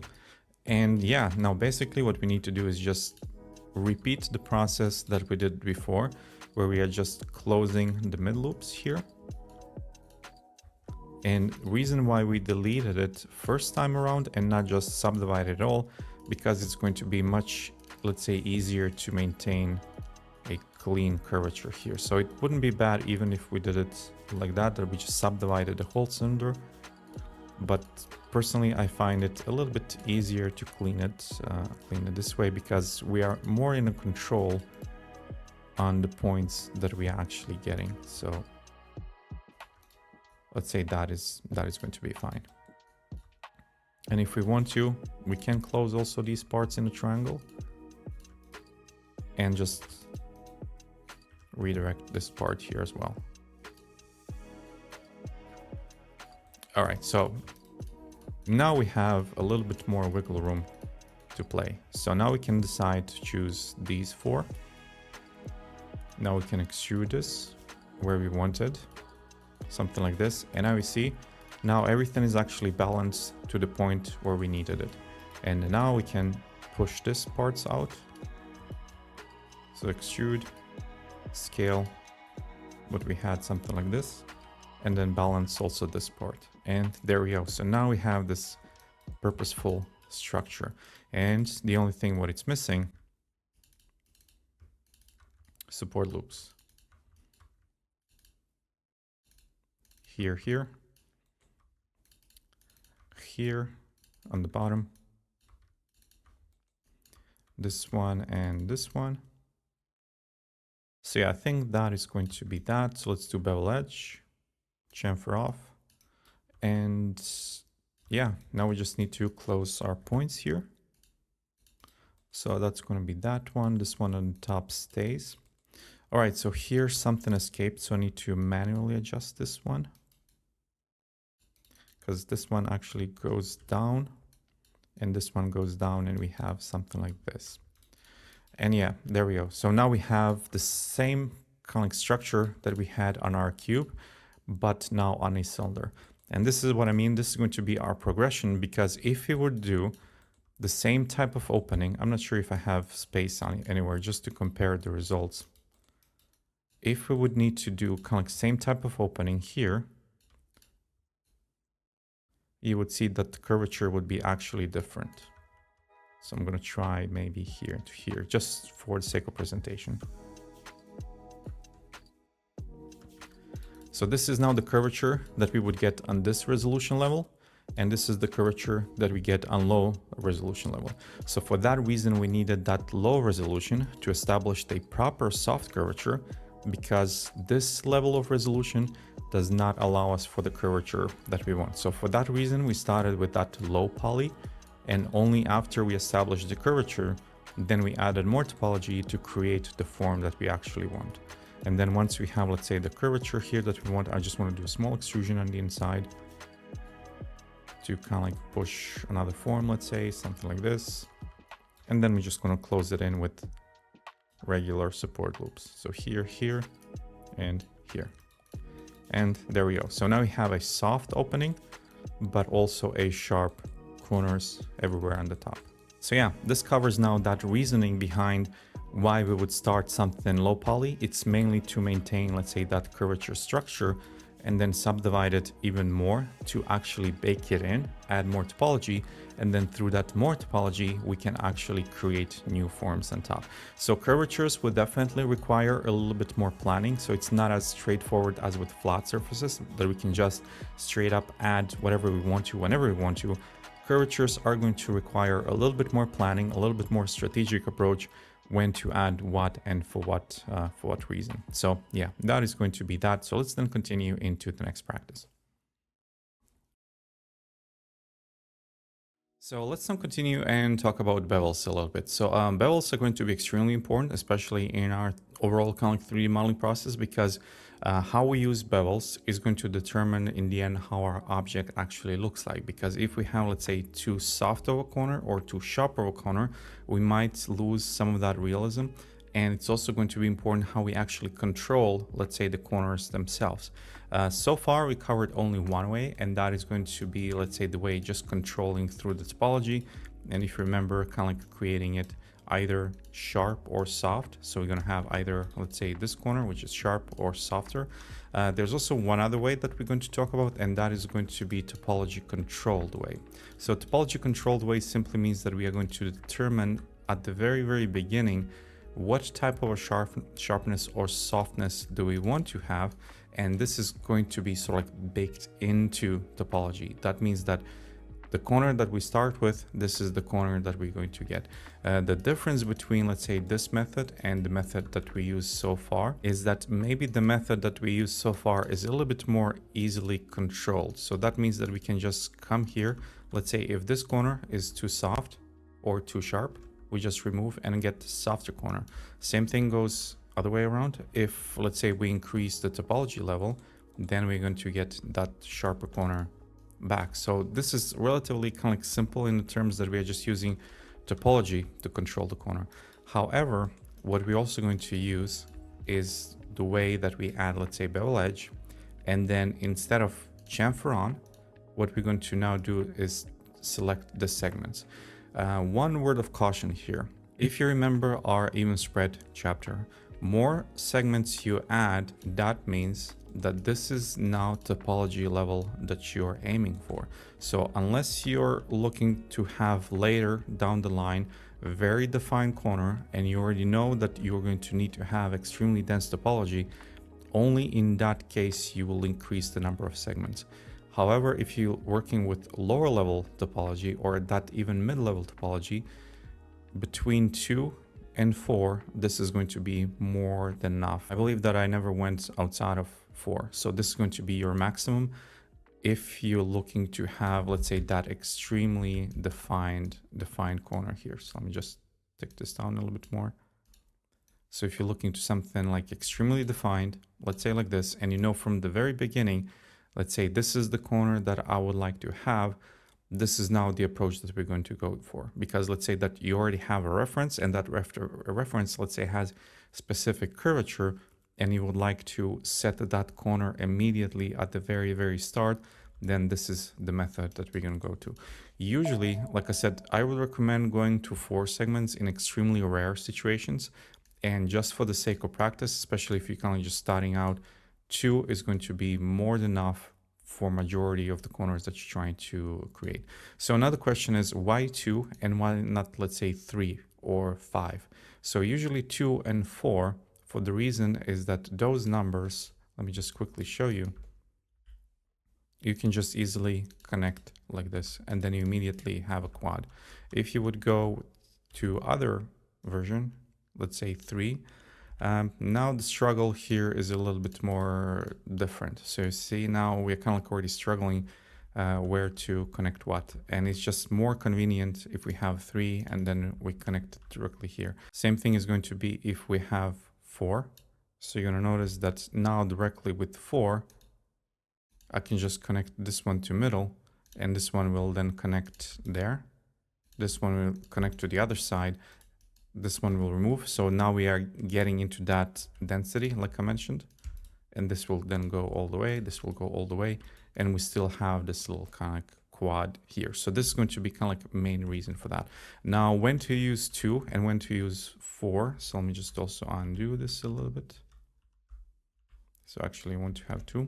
So when to use actually 2 and 4, usually you would use 2 because this is going to be most fitting for our topology level. And remember, we need to follow so like that rule or metric, because this is going to be, let's say, that polygon size. So if we are kind of balancing here, more or less, this is going to be the size that we are aiming for. If we add more, so if we again add, so if we now add more segments, that means the topology is also going to be a little bit more denser. So just to quickly show you again how the process would look like, just one more time, let me then remove all of this. So this is, let's say, now going to be a corner that we decide on, and then we're going to go simply to bevel edge, and instead of chamfer off, we're now going to use segments 2. So now we have immediately that sort of like baked in defined corner. All right, so the only thing now what we need to do is at the bottom create our typical sort of like redirection where we connect this one to here, this one to here, this one to here, and solve the top, remove the sides, and we're already done with the bottom. And the top is going to be relatively simple. We're just going to need to connect this to here, and for the most part, we are done. So this is going to be kind of like that, let's say, alternative to beveling, especially if we need to have immediately that defined corner and we already know what type of corner do we need. Additional kind of caution just want to give here when regarding to beveling. we do not want to over bevel or over tighten the corners. So when we're beveling a corner, so bevel edge, and adding, let's say, those support loops, ideally what we are looking for is just to have a little bit more tolerance. If we go too sharp, and this I've seen so many times, if you go too sharp and you have such a strong, let's say, bevel here, then in the render it's going to appear like this corner right here is razor sharp and it does not have any softness to it. So to avoid that, we are always going to add a little bit more softness to each of our corners, just so that we get a little bit more of that highlight out and that we have nicer and cleaner render. Because sharp corners will have their use, but for the most part, we are going to use this type of corner or this type of beveling, just giving us a little bit more of that softer result. And yeah, that is going to be, again, now two ways how we're going to approach corners. So we're going to have our natural corner where it's going to be held by topology, and then the other one is going to be sort of like that baked in. And once that is baked in, we cannot really now remove these edges or change as free as we would do with the topology. And if you notice, let's say even here, you're going to see that more or less these two corners are very similar and you would not really notice the difference. The only thing is this one is more controlled and this one is more kind of like opened to, let's say, topology and how topology balancing is. So yeah, you're going to see this as we progress. But just again, finally, in short, if you want to have more controlled corner right at the beginning of your 3D modeling process, you're going to go with this one. But overall, if you don't really care that much, you're just going to control it through topology like this. So yeah, this is going to be it for this video. So let's close it here and let's continue into the next one.